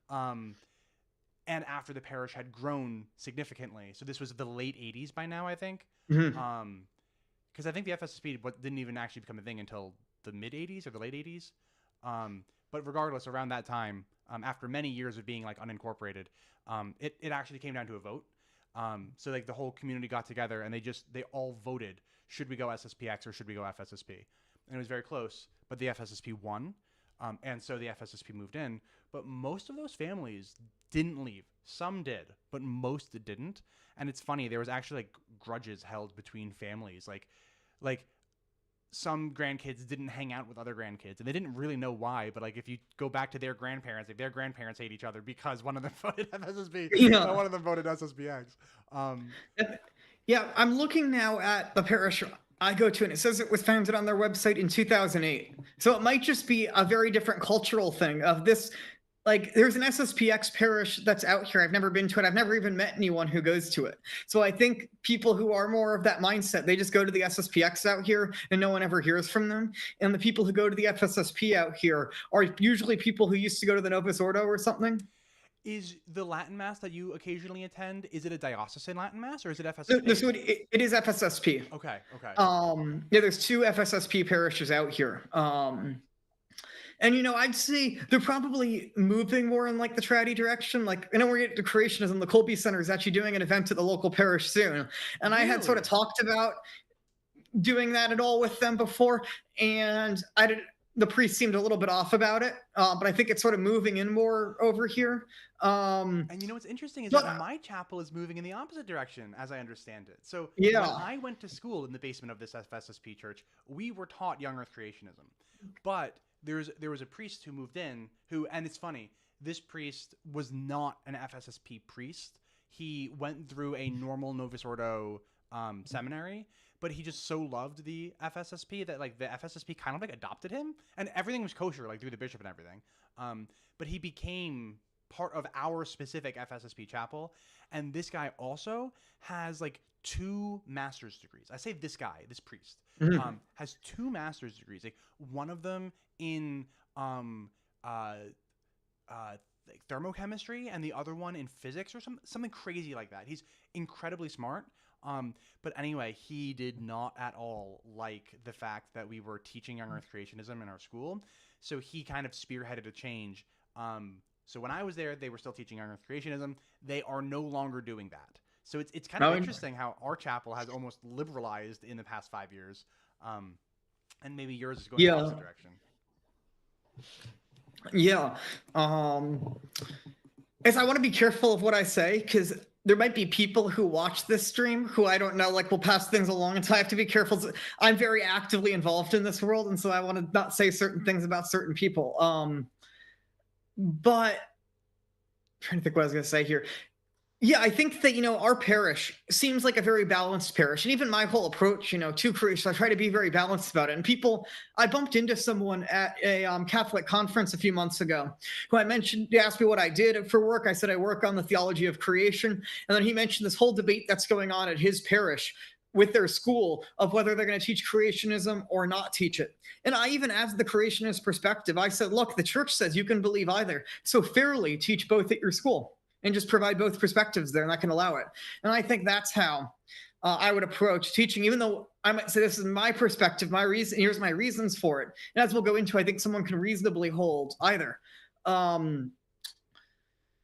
I think the parish, though, is there, but I was talking with one priest, and he was saying that he will be assigned to other FSSP parishes. He was recently assigned to ours, and there can be some parts of the country where, like, people are like ready to go into the bunkers and stuff, you know, and in our area, it's pretty casual parish.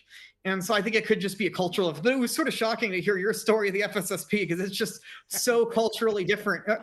Or you would not be able to know if it didn't say FSSP that it's not a diocesan Latin Mass. It's in some ways less extreme than the diocesan Latin Masses I used to attend in Washington, D.C. Interesting. So I used to live out there, yeah.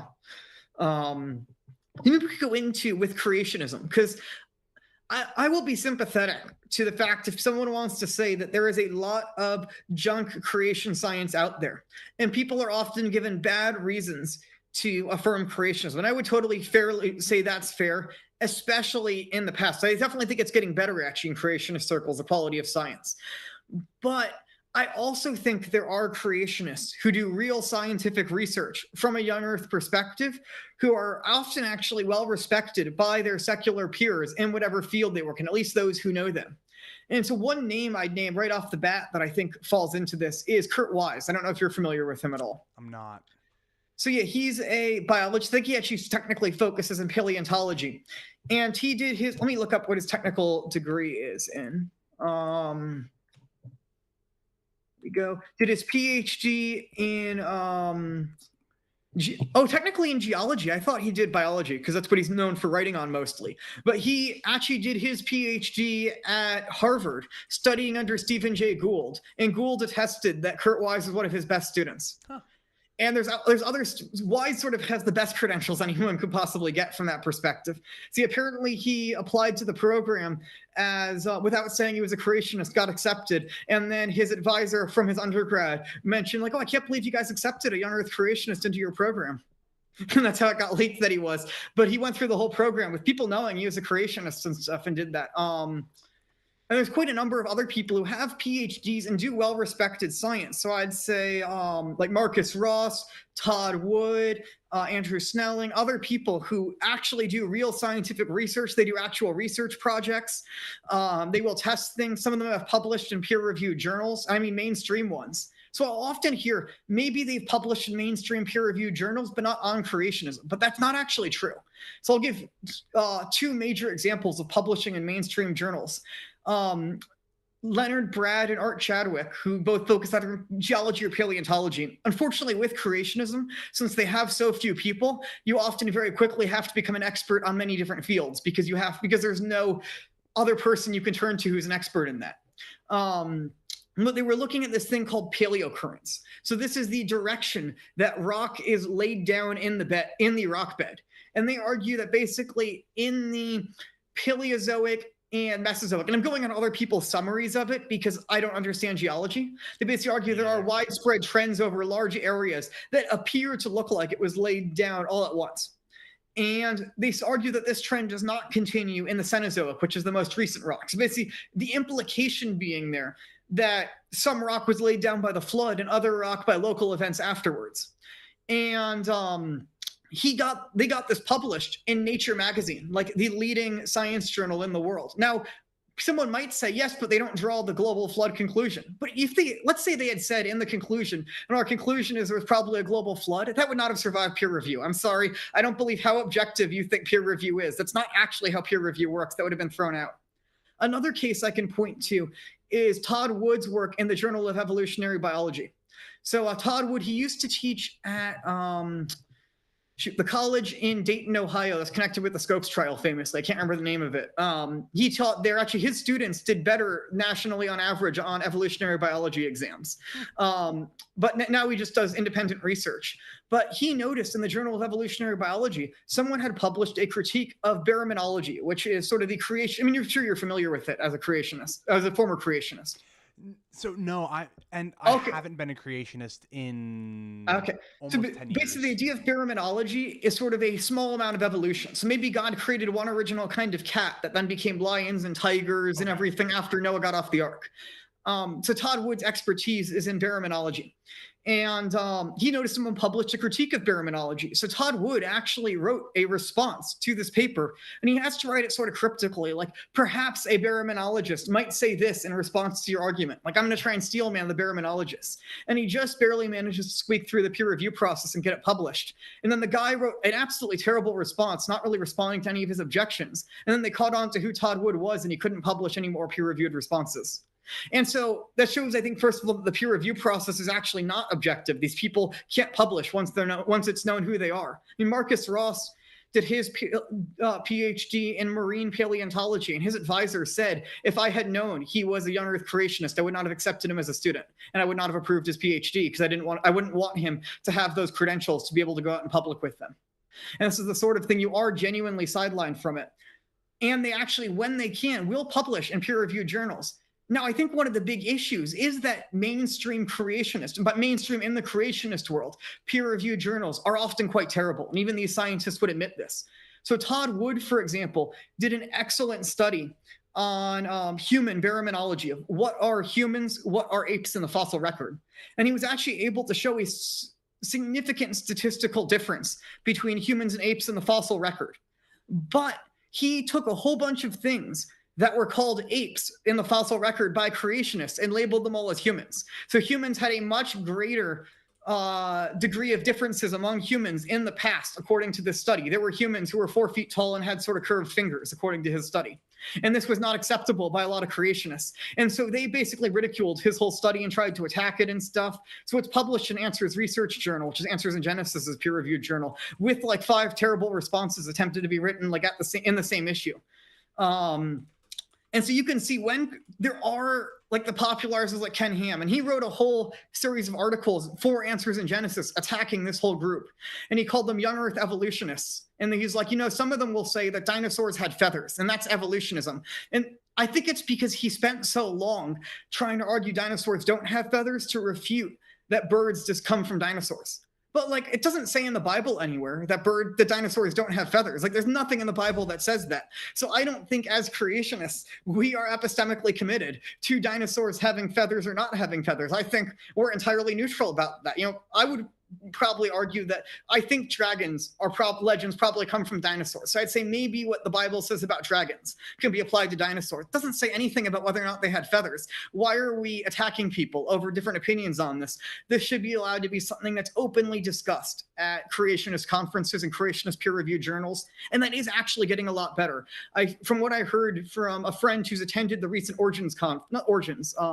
ICC conference, which is like the largest creationist conference in the world, happens once every 4 years.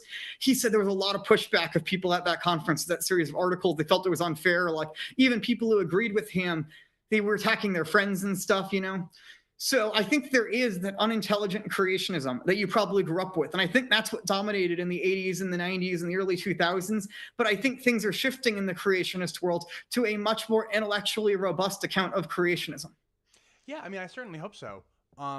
And something that I will kind of just add on the whole peer review thing is that, yeah, you're 100% right. And the bad news is that like geology probably isn't even the worst one in terms of like having really questionable peer review practices. I know that a lot of the soft sciences peer review is like really bad sometimes. I mean, famously, what's his name? The street epistemology guy, Dr. Peter, what's his name? He just like translated like one of Hitler's essays or something into like modern feminist language, published it in like he submitted it for publication in some like gender studies journal, and it got through. And so there are problems with peer review for sure. So I do want to just kind of echo that point and say we as a scientific community need to do more work about fixing peer review. And I know how bad peer review is in my field of theology. It's a horrendous state of peer review. Like I will be absolutely shocked the kind of stuff that gets through that like I can refute this without even like I just know your sources are all wrong. Like I am very familiar with these sources. The big one here is if you're a name that's anything notable and you don't like integralism, it doesn't matter how horrible your arguments are against it, it will reach a peer-reviewed journal because there's enough donors who want articles on that written. And if you're an integralist, even if you have a very strong case for what you have, it's going to be difficult for you to get published on that subject outside of other integralist magazines. And so I'm very well aware in my own field of how bad it is. And this is a thing, where I don't know a lot of these scientific issues that are discussed. Sometimes I just have to go on authority. If this scientist says this scientist says that. But I know that there are creationists who make real cases for it. And a big thing I'm doing in my work is I'll talk with people and I say, I work in the theology of creation. And they'll say, oh, so you do creationist science or something. I say, no, I don't touch science. I'm interested in what scientists are saying. I'll read it. I think theologians should be aware of what is going on in the natural sciences. Medieval theologians were very well versed in that field. So absolutely, theologians should be reading books on science. But I'm not qualified to make those judgments. And the reason I know that is when these creation scientists I really respect on the science, write on theology, I cringe really hard. So I know I don't want them stepping into my field, so I'm not going to go into their field. And I'll say creationists have to be careful of what they do. And I'm even somewhat shied away from the label of creationist just because it has all of those connotations you have. But I'll give one example. There is a major Catholic organization that does young earth creationism. I won't name names. Everyone knows who I'm talking about, who has an article on their website defending the Paluxy footprints. I think that is intellectually shameful to have up anywhere. Are you familiar with these?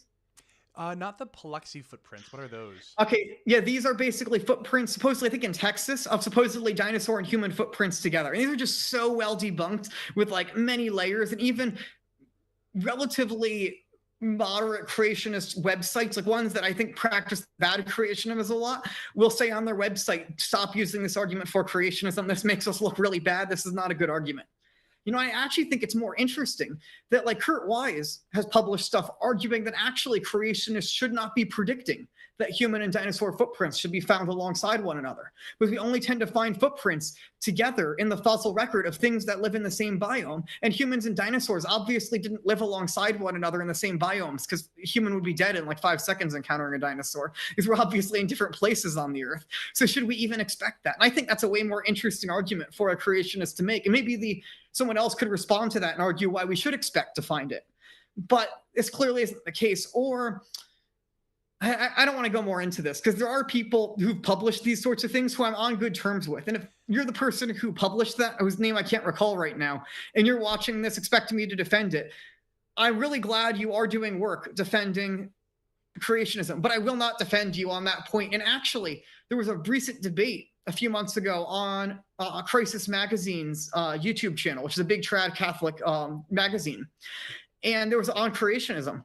And one of the arguments the theistic evolutionists brought up is, hey, look at these terrible arguments you guys are defending on science. And I 100% agree. And so I would, I guess, say that I think there are intellectual difficulties that creationists have yet to solve. But I'd say we should expect that, given that there's a few dozen of these real creationist scientists working with basically almost no funding. Like they take individual dollars from donors and stuff. But I would say I will be surprised how much they have actually been able to solve. Given, like, if they're, right, for example, a flat earther, right, you would not expect them to be able to have solved this many issues this quickly with this little funding, and even to be able to successfully make successful predictions. So one example of a successful prediction that's been done is with the Coconino sandstone. So this is a set of sandstone in the Grand Canyon, which is sort of the textbook example for sandstone formed in a dry environment. And the reason is that the grains are all uniform. So as the sand blows over layers over millions of years, the grains all get formed into sort of perfect little spheres, as I understand it. And it becomes very uniform. So this idea was that it should be formed on land. And furthermore, we have footprints in it that seem like they should be formed in a dry environment. But creationists decided we're going to tackle this problem head on. We are going to try and argue that the Coconino sandstone could have been formed in a flood. Now, this is really directly head on. So they actually went, because this had only, the initial analysis had been done at an eye level, not a microscopic level. And this is simply because this was very early on, and it sort of became the textbook example. So who's going to bother to go in closer in with a microscope? But when you go in closer with a microscope, it's actually a lot less uniform than it appears. And so they tried to form a sandstone in this similar way in a lab, both by tumbling it dry and tumbling it with water in it, and then put both under the microscope. And under the microscope, the one in water looked closer to the one in that was actually there. And also then they decided to test like footprints, from what I understand, of lizards walking along in a tank with a little bit of water in it, or whether just walking along plain, and tried to compare those footprints as well. And they, from what I understand, they closer match with just a little bit of water there. Now, I've seen other scientists argue these results are actually wrong, and they've tried to argue against them. But whether or not you think that, this is a case where they went into a laboratory with a prediction saying, we think the Bible says that this has to have been formed with a global flood. And then they ended up concluding that their predictions were correct. Now, maybe those predictions in the long term will be disproven. But I think that this actually shows that this is a useful, accepting the biblical narrative can lead you to true, correct predictions in science. In other areas, they've done tests and it hasn't come out exactly as they've wanted to. And I think the same thing happens in mainstream science. All of these same tendencies, good predictions, bad peer review process, the pop level versions being absolutely terrible, not representing the actual science on the ground. I'd simply say it's all on a larger scale that these same tendencies all happen, that I think one can scientifically say that both are plausible cases. There's difficulties on both sides. There's evidence on both sides. And I can see, now from a naturalistic perspective, evolution is the only game in town. Right? So you have evolution and nothing else to explain why all life is here. But as a Catholic, I can then say that I can accept both accounts. And now I think for theological reasons, the unearthed account becomes more plausible. That's sort of where I would go with it. Yeah, and I actually have a question for you, almost even like zooming out from the science altogether. Let me tell you what I understand your position to be, and then you can kind of let me know if I'm right or wrong. What I understand your position to be is almost one of like principle almost, where it's like, hey, look, the science is kind of downstream of my position. My position is that because like the ordinary magisterium of the Catholic Church has held for 1,850 years or whatever, that the world is, roughly 6,000 years old, then we should hold to that because it's taught well in scripture, but perhaps more importantly, the ordinary magisterium of the church has held it to be so for the vast majority. Like that's kind of my understanding. Is that more or less your view? Yeah, I'd say that. And the more work I've done in this field, I did the debate with Jimmy Akin very early on. And I had held this position for many years at that point, but I've since been hired on by various organizations to do more work in this field. And so now I would almost go from the perspective of my main interest really is in systematic theology of how does all these different fields fit together to give a single coherent account of God and God's work in human history and for us. And I find that to be really interesting. How does everything we know fit together? And I think that this young earth perspective really ends up affecting, in my work in systematic theology, everything else. And so now when I talk to people, I prefer to start somewhere else, like a theological principle they'd already agree with. And then I try to work back and say, don't you see how that's maybe in tension with theistic evolution? But on a strictly dogmatic level, I don't know if I can be certain of it. Fundamental theology, sort of, which is the grounds of why do we believe what we believe and what's sort of the bare minimum that needs to believe, what is the levels of authority. I find that field not that interesting. And it seems like, because various popes have held it, I don't feel comfortable saying it's not an acceptable position. And even if they hold it as private theologians, that's fair. I want to be very careful. I'm not the trads who's going to say I'm going to disregard the Pope. I want to hold a very high and reverential view of the Pope. And so I would say that I think that there's a tension here. If I had to meet with Pope Francis tomorrow, I'd say, look, your work in Laudato Si and environmentalism is excellent. Here's why I think what you hold in it on theology is in tension with your theistic evolution, and why I think you could actually be a more consistent Catholic environmentalist if you rejected evolution. And that's sort of the approach I would take with someone like that. And different people, I think there's different approaches that work. And so to me, it's now at the center of everything. But itself is a more difficult issue. And so I think reasonable people can reasonably disagree on this. As my issue tends to be more because I will get there are creationists who ridicule theistic evolutionists and stuff, absolutely. But I think it's at a much smaller level to how theistic evolutionists ridicule and in the Catholic world deplatform creationists. I mean, basically, there are people who will not show up to events I do because of this, and they will tell me that in private. Or I've had many famous theologians, like including one who is a household name, and I can't dox his name, who told me in private, I agree with you. I can't say that publicly as my career would be over because people will deplatform me. And this is a significant concern that I have in the Catholic world, is the deplatforming of those who disagree. And it might have in your childhood been a very different story in the trad world, but I work much more in the world extreme Catholic theology, and this is a very serious issue in my opinion. Yeah, I mean, whatever deplatforming we did at my church is like we were deplatforming anything after Vatican II. But we were not deplatforming young Earth creationists. But yeah, what I'll add there is I think it's a shame that we can't just have conversations with each other. I understand. I don't want to be too harsh, I guess, on Catholics who deplatform people. Like, I think it comes from their desire. It's probably like a pious desire to win souls, probably, and they just they figure that hey, math equation, right? Like I'm going to reach more souls if I if I reject, or at least if I don't publicly accept young Earth creationism, therefore I'm going to go with it. I'm sure that it comes from good intentions. I just think it's a shame. I think so, yeah. And, you know, I've often found that once I just tell people, like, oh, you can hold either view, this is my opinion on the matter, it's never been an issue of someone being like, oh, well, I'm not going to listen to what you have to say because of that. Like, I've never had that issue from an atheist. So I'm able to have completely reasonable discussions on every other topic under the sun and have people end up coming to the faith and then being theistic evolutionists and stuff, you know? And I think this, for me, this is almost the discussion you have once you're already Catholic. All I want to convince the atheist stuff is that I'm not insane for holding this sort of position, you know? And like you brought up also in one of your videos, it was how to remain Catholic, how to keep your kids remaining Catholic. And the first one you brought up is don't raise them as young Earth creationists. And my response would almost be don't raise them with bad arguments for young Earth creationism. And right, because I would say if you were given maybe much better arguments for it, you might have thought very differently about it. What do you think? I don't know. So I think that just trying to argue so far outside of what is accepted by mainstream science is probably not a great idea. And now the kind of young Earth creationism that I was raised with is kind of like the mocking kind that you referred to earlier, where like we straight up made, like, our science textbooks made fun of evolution. There was like, I'll never forget it. They said that evolutionists will look at dinosaur bones and say, well, those must have been millions of years old, and so the rocks that they were in are millions of years old, and because the rocks are millions of years old, then dinosaur bones are millions of years.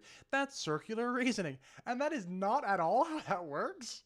So like, we did have bad arguments. You know, I think if you want to keep your kids Catholic, a really good thing to do is just present them the science and kind of let them make up their own minds, probably. Yeah, and I agree. You know, I plan to raise my kids, giving them the reasons for both sides. And I definitely agree in our education, we shouldn't assume kids are dumb. You know, I think we like to feed kids answers rather than reasons for those answers. And I think there needs to be a much more serious reform overall of education. That's a whole nother thing. But, you know, because I was sort of surprised when you said I was raised at this Trad FSSP parish, you know, and they're teaching you evolutionists are dumb for believing in dinosaur bones, but they don't teach you about teleology. Like, I think there is a significant issue with priority here. I was talking with my brother-in-law who fell away from the faith for a long time. And he said, you know, he was like, you know, I was raised to believe evolution was wrong, but not to like, but I was never told about like the real presence. And he's like, that's just like the wrong priority then. He's a hardcore theistic evolutionist. I think does not like that I'm a young Earth creationist. We're able to have respectful discussions about it. But, you know, I could totally agree with him there. Like, absolutely. That is the wrong ordering of subjects to have. And I think also, you know, when I often look at young Earth creationists, a lot of them are like materialists who believe the world is 6,000 years old and also believe God and the soul exists, but they still accept essentially a very materialistic metaphysical framework that comes from like Descartes and Newton and other figures like that, you know? And I think that for me, you know, it's the whole world is a lot more magical and mystical than we often think. And that sort of comes along with it, maybe, as I'd say this is the origin story of the weird world that we live in. I like that. A mysterious world, so to say. Jimmy Akin's mysterious world, maybe. I've got a few questions for you, if you don't mind. Yeah. So I guess one question for me would be, I guess, so I think that you'd answer this question with like, my beliefs would remain unchanged. But my question for you is, like, let's assume that, like, you know, next year a whole bunch of different experiments come out from the young Earth creationist side, and they all are like, shoot, guys, like, man, none of this went our way. Like the science is not working out for us. My understanding of your view is kind of like, too bad. But I don't hold it for scientific reasons. I hold it because of like theological reasons, kind of. Yeah. So is that more like, is the science all kind of ancillary for you? Like, I'd say I would hold it much more in tension. You know, I'd say, all right, there seems to be a more significant tension in my thought, and I can feel more firm that my beliefs correspond to objective reality. But, you know, I thought about this for a little while because I once told someone, like, you know, if the science was 100% implausible, maybe I wouldn't hold it, you know. But then I thought back, you know, if I was living in like the 1950s, given the state of creationist science at that point, I would have to say that. But now I know the fact, given that more experiments have been done, that now I can know that earlier belief I would have held if I had lived in the 1950s would have been wrong. So I guess this is my concern, is that I'm not so sure how strongly we can hold that something like science can really be the foundations of our foundational beliefs, because I'm concerned of ending up in a position like that where I'm going to believe something because of science, and then 10 years down the road a whole bunch of experiments show something really different. So, and one of the things when I've talked about these new creationists, something they label as the new creationism, is that a lot of them, the way they switched is they stopped being anti-evolution and pro-creationism. So one of these things they said, all right, we now have different. The first argument initially creationists had is that there's actually no fossil record or no geological record in their layers. So there's actually no distinct layers. All animals are just jumbled up, and evolutionists are misreading the data or lying about the data to make it appear that there's a geological column. That's what I was thinking of. And then later creationists said, no, there is a geological column, but let's explain it from a creationist perspective. We hold creationism is true. There's a geological column. We want to desire to understand God's creation. Let's just go and understand it. And Kurt Wise went and came up with a whole model of distinct ecological zones that explains it. He was actually able to coherently come up with an account of what the continents would have looked like before the flood that would reasonably explain the different layers, and even like very creative things. Like he suggests that there was actually a floating forest that floated on the ocean as an entire continent-sized floating forest that explains why we have fish with legs, because they lived in a sort of environment where they'd swim around, they'd hop up on land for a few minutes to grab stuff and then hop back down, and they could swim everywhere. And that also explains then coal layers, where you have the laying down of these hollow trees, because in order to float on it, you'd have to have hollow trees. And he got this actually from his real lived experience going to a quaking bog as a kid, where a swamp floats and the trees are actually hollow and are able to float. And he said, what if there was a continent of that? And I think that's, now he desires to understand, right? There's a desire to know, instead of how can we refute the evolutionists, these evil evolutionists. Yes. And I think that's a much more productive approach. And that's why I'm interested in the science. You know, I'm interested in how can we know the creation? What does it tell us about? I'm actually interested in part for theological reasons, because I want to know what the world looked like in the early chapters of Genesis, because that might help me interpret certain passages in scripture, like who was at the Tower of Babel? How did this flood happen? Like these sorts of questions, I think actually relate to our exegesis of scripture. And so that's why I'm interested in them. Yeah, I think that's awesome. I've got one final question for you from me with regards to creationism. And then if you don't mind, maybe we could do some audience Q&A, because I've got a couple questions for you queued up. My last question for you is, so I remember going through, like it wasn't like an overnight thing for me where I stopped being a young earth creationist and I became like, you know, your kind of standard run-of-the-mill old earth person. I went through a period, I forget how long it was, but I now refer to that position as being last Thursdayism, where God created 6,000 years ago, God created an earth that looked old. So like I would have believed that 6,000 years ago, God created an earth that had dinosaur bones in the ground. Where is that view in the modern kind of creationist landscape, if it's even in the modern creationist landscape at all? And do you see the standard problem with it where it's just kind of pernicious? Like, why would God trick us like that? I'd say it might be held at a popular level, but I don't think anyone who does any work in this field actually uses that argument, at least that I know of. So, you know, like I know that's the position my father-in-law holds, you know, but like he's an engineer. He hasn't thought much about this. You know, we've had like conversations over like doing work on the house about it. You know, that's sort of the extent of it.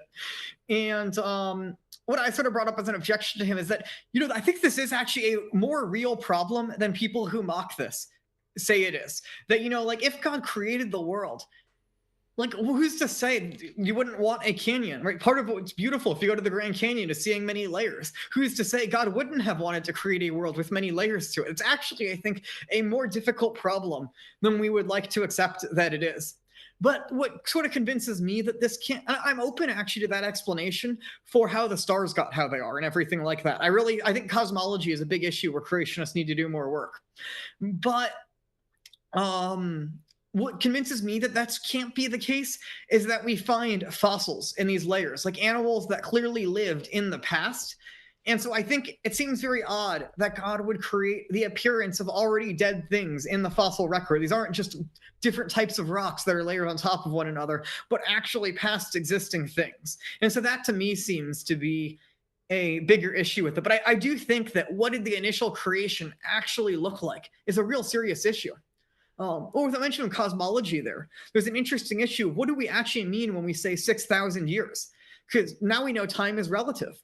So like Russell Humphreys, one of the leading guys in creationist cosmology, has argued because of time dilation, if you stood on the edge of the universe, you maybe would measure 14 billion years. And that's why the universe appears to be 14 billion years there. And you would have stood on Earth, and at that same time, you would measure 6,000 years. And there's actually really no, like, what does that actually mean? What does the Bible mean when it says a certain number of years, given that we know time is not actually the same everywhere with our modern science? What does that actually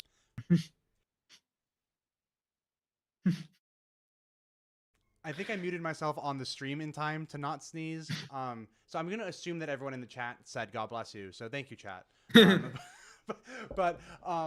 Okay, cool. Yeah. So the cosmology point, and when you say like the stars, are you referring to like the fact that like a lot of the old Earth people will point to like the redshift of light and be like, look, we know the rate at which light shifts, and we can look at light and we know that there's light that's older than 6,000 years old?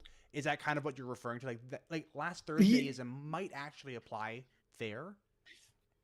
Open to that? I think that's much more reasonable, because now we're not dealing with like things that exist or don't exist. The issue I've seen with that, which I actually think might be, I think is a totally fair objection, is our witness of supernovas or things like that. Because what are we actually witnessing then? Right? We're not witnessing a thing that ever actually happened in time if that light was created already in transit. That's true. So I think that explanation can't fully work, but maybe what I'd be open to, right, is we go out into like an asteroid and we measure the radioactive decay on the asteroid, and that's how we measure how old the Earth is, because we assume it was formed around the same time.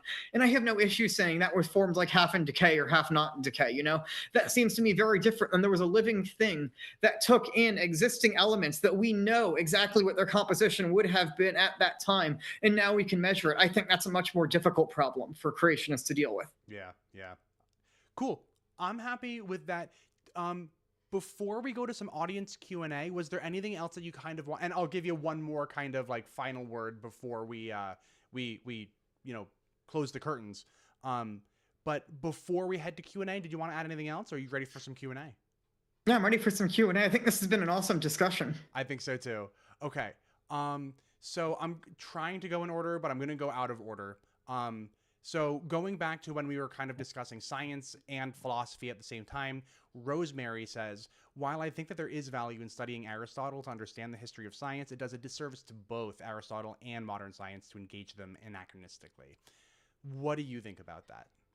Yeah, I first want to say it's awesome that Rosemary Fellner is here. I actually have no clue who she is, except for the fact I saw it mentioned in the chat. She is the niece of Father Peter Damian Fellner, is one of my biggest theological influences. How cool is that? How cool I think that was really cool that she was on the stream and stuff. Yeah, and then Dr. Jared Goff, who's a good friend of mine, was in the stream, is the editor of all 8 volumes of collected essays of Fellner that recently came out.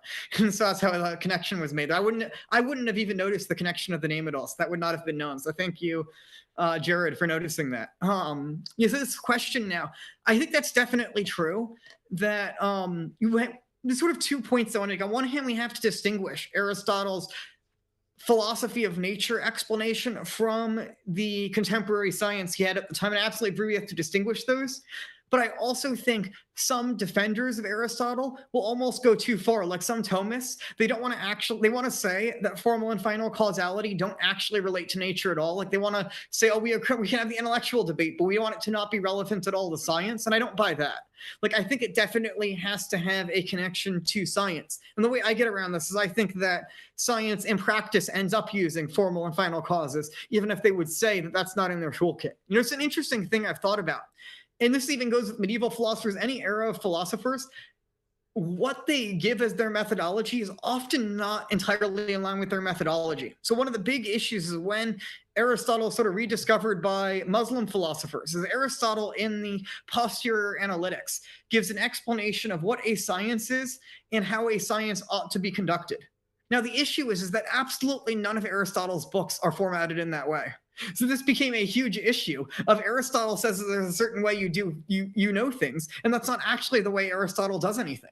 And so this became a big issue of reformatting Aristotle's works according to the model of the Posterior Analytics. And I think that we can tend to have tools in our tool bag that we actually don't know are there, or say we have tools in our tool bag that actually aren't there. So this is sort of where I've ended up settling on, is that I think that there simply are formal and final causes in science. And you'll even see the way scientists have a hard time not talking about this, right? So even with teleology in, say, atomic theory, right? They'll say, oh, this electron wants to be at a certain energy state. Well, even in an Aristotelian sense, we're not saying it consciously wants to be a certain way. We just say it has a certain place in which it naturally moves to, because that's its intrinsic telos. And so I don't see, and even in Aristotle, we're anthropomorphizing it and describing it as wanting to. So I guess I don't see that. That seems to me that there's still almost a final cause there. Now, maybe I think you would say that actually it wanting to be there is just a result of the underlying fields, and actually there's no wanting to be there. But I guess eventually at that point, I feel like we start ending up in absurdities about what the world is, that it's all just flux. Yeah, I mean, have you ever read Lucretius? No. Hold on. Yeah. I'm trying. So I don't think so. And if I have, it's been so long that I'm saying no. You should probably read Lucretius, because he has basically this very monistic, atomistic, evolutionary view of the world that he gives in this beautiful poem in about like 40 years before Christ. Okay, cool. And including like a detailed account of like something that sounds relatively close to modern science, and then he connects it. I think there's like a whole ethics, or I've only read little snippets of it and stuff. I've read more about it. But it's interesting to see, these ideas, they go back a long time, and so people were already engaged with these sorts of things. And yeah, I was just going to mention it, so it's a sort of poetic account of your whole worldview, so I thought you might be interested. I am. I'll check it out. Yeah. Rosemary thinks it's really cool that you're influenced Yeah. by her uncle. That's kind of cool. So I've got a question way back from the beginning. Daniel asks, and so this is when we were talking about like Islam and do they worship the same God? So are worshiping the same God and having a different theology the same thing? I lean towards Muslims do worship the same God, but have just a very different understanding. Yeah, so I would basically affirm that. People often say the Quran says this, and then that about Allah, so we can't be the same God. And my response is that the Quran's not a theological authority. I don't believe the Quran's a theological authority, so why do I care what it says about their God? I would just say, in the same way, right? If I were saying, oh, I'm about to go on a stream with this guy, Kevin, and he's a Muslim, and we're going to be debating whether or not the Quran is real, people would all know I'm still referring to you, and they would say, you just described who you're talking about and what you're going to be talking about with completely wrong. But they'd still say we're referring to the same person. And you can be quite wrong about someone and still refer to the same person. Now, the response I usually get to this is that Muslims don't believe in the Trinity. But that's actually going to pose huge issues in Catholic theology, because Vatican I dogmatizes that the existence of God can be known by reason and condemns the proposition that the Trinity can be known by reason. So if knowing the Trinity is necessary to refer to the same God, you're actually going to end up contradicting Catholic dogma one way or the other, either denying the knowability of God or affirming the knowability of the Trinity. That's actually really interesting. I never made that connection. That's kind of cool. Complete change of pace with this question. We never did make it to any kind of politics talk. Yeah. So feel free to address this one in whatever way you think is best. But should homosexuality be illegal in a Catholic country? Yeah, I would say that I think that the Catholic tradition, before you can even begin to answer this question, is coming at it with a certain view of ethics and the relationship of the individual to the overall society. That our modern views of individualism, that the goal of politics is to maximize individual freedom, which is generally agreed on by both the left and the right now in America, right? The left would say the way it should happen is that the government gets out of everything. And the left would say that actually humans aren't free if they're slaves to capitalism. And so the government needs to come in and liberate people from capitalism. But in both cases, a general agreement, the purpose of politics is for people to exercise what they think should be their end, right? Versus we as Catholics would say that there's an objective good of human nature, whether or not the person knows it. And now we would also say that God gave us free will to achieve that end. And there are certain duties we have in accord with that end. So this is the principle of subsidiarity. I don't think the state can come in and actively just force us to act virtuously. But I think that we are ordered to a higher common good.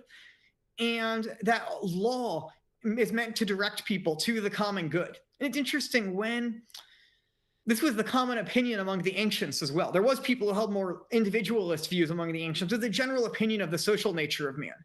And so when Augustine in City of God is going through different opinions of the philosophers on happiness, he says, we disagree with the philosophers on what the end of man is, what the telos of man is, because they think it's earthly happiness and we think it's the beatific vision. But what the philosophers spoke well on is the social nature of man, that man is actually ordered to a higher common good.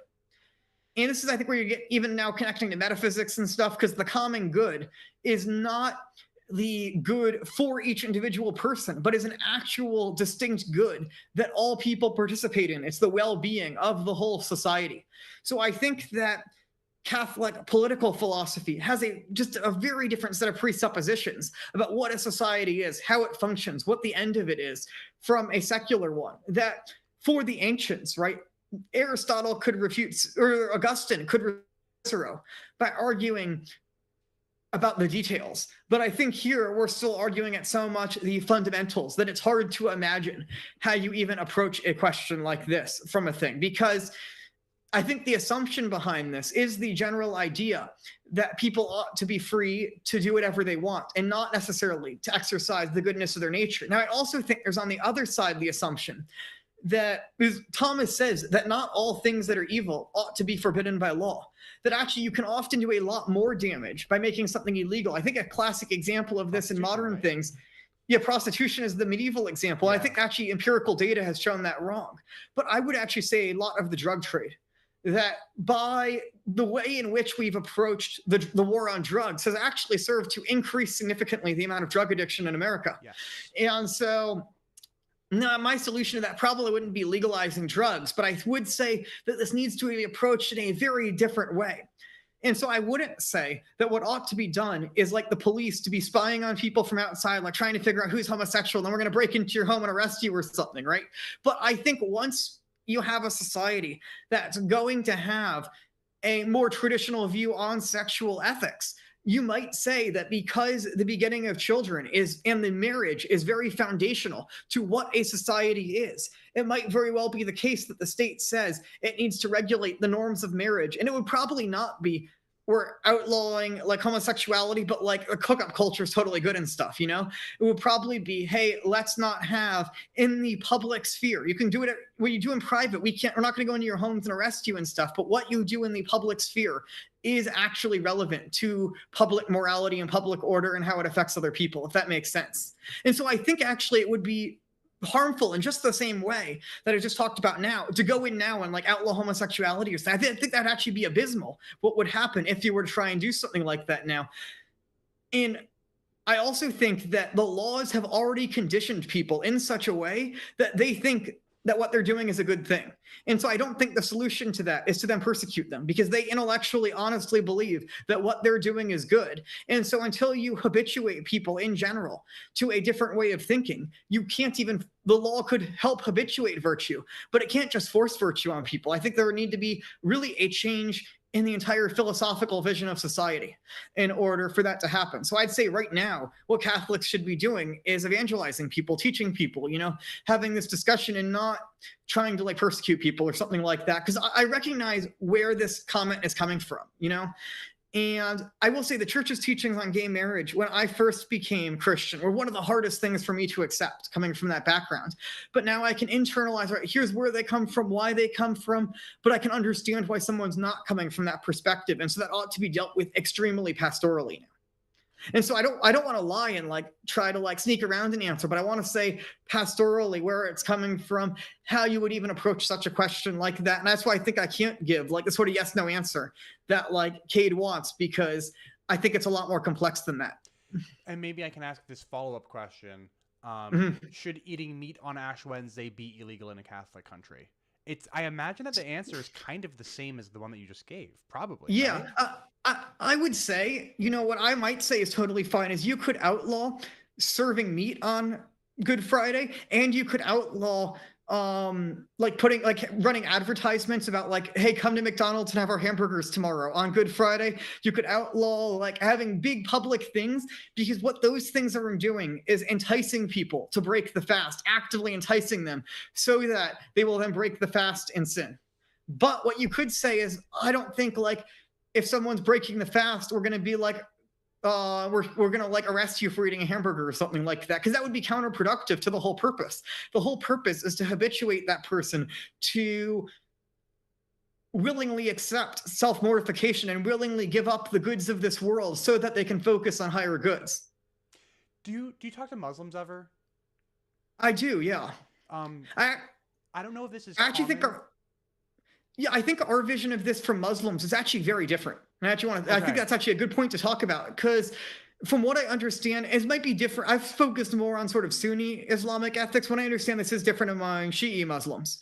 And so I don't want to talk about that as much. I'm trying to learn more about Shi'i Muslim theology so I can understand. But and also some forms of Sunni Muslims also might not follow this, but sort of the popular Salafist conception that like the West is usually dealing with and has in their mind when they're thinking about this. Because I recognize Islamic theology is a lot more pluralist than we tend to think of it as.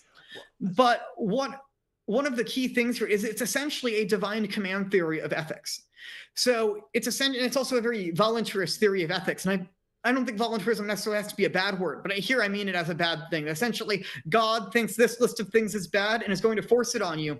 And actually, in Islamic ethics, the reason you give up like having like wine in this world is so you can drink even more wine in the next world. That you are giving up things in this world as a test so that you can then have your life in the next life and have all these earthly enjoyments. Versus the reason we would say you should give up earthly things is that you're not going to have those things in heaven. In heaven, what you have is the beatific vision of God. And all our earthly desires are ordered to be fulfilled in the beatific vision. So God gives us the earthly pleasures of delight and food here so that we can foreshadow the greater pleasures that will be received in the next world. So we're sort of taking ourselves out of this world and into the next world, right? So I think that's a very different vision of ethics, because it's not, hey, we're going to force this on you because God wills it. And God does will it. But the reason God does is he wants you to be virtuous. We're seeking the good of that person as maximally possible. Yeah. And, I need to qualify this by saying I know pretty much nothing about Islam. But I went to college at a school that it's actually funny. The school that I went to, I think the most popular religion at that school was probably Hinduism. Perhaps followed by Islam. And the Muslims that I spoke to sketched like if Sharia ever came up, they would kind of sketch something very similar to you. They say like, we would never try to just institute Sharia law in the United States today. Sharia only makes sense in countries that are like already converted predominantly to Islam. And so like it sounds like, and this might be a more liberal like Islamic understanding, perhaps. I don't know if it is or isn't. But that like the way that you sketched this kind of ideal Catholic society sounds a lot to me like the way that like my Muslim friends from college would kind of sketch the ideal Muslim society, where it's like, yes, we do want to make gay, because and feel free to correct me here, but I think that your stance is something like, we don't necessarily want to make homosexuality illegal, but we would make gay marriage illegal. I think that's kind of the stance. Yeah, I think basically my view would be that the goal of law is to orient people really to the common good, because I think there's private virtues that the law is not really able to touch, right? And so I would say basically to get it out of the public sphere. So I probably also would say like, I don't think like things like pride parades and stuff should be legal. But I'm not saying to like go into like the average person's house, and like deal with stuff. I think that the goal is a public order, which is well ordered to the good, in which people then have the free will to decide whether or not they're going to seek the good, but to maximize the conditions in which they are going to. I guess my difference with the Islamic side, I agree with you on what you said about implementing Sharia or not. From what I understand, your explanation is correct. And sort of the radical Islamist view you get now is actually not authentic to Islam. Morality police in certain like radical Muslim countries. Yeah. So you look at, I, for example, was watching, so I do want to know like, what is it like over there so that I can see, all right, how would actually things be? I was watching a documentary Vice did on ISIS, and they had a group called the Hizbah, I think, or something like that, which was the morality police, who sort of drove around town looking at everyone was doing, sort of spying into buildings and stuff. And I don't think that's at all what it should be like, you know. I think it's more like it needs to be obvious enough that like people aren't even reporting stuff to the police. Like it's just obvious what's going on, you know, in order for that to actually be a disturbance of the public order in such a way that the state would get involved.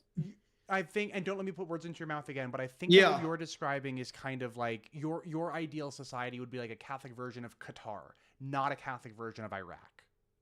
Yeah, I think that's fair. Yeah. And something I've actually been trying to research recently is Iran, because it does seem that Shia theology of God is closer to the Catholic vision of God because they're a lot more influenced by Plato and Aristotle.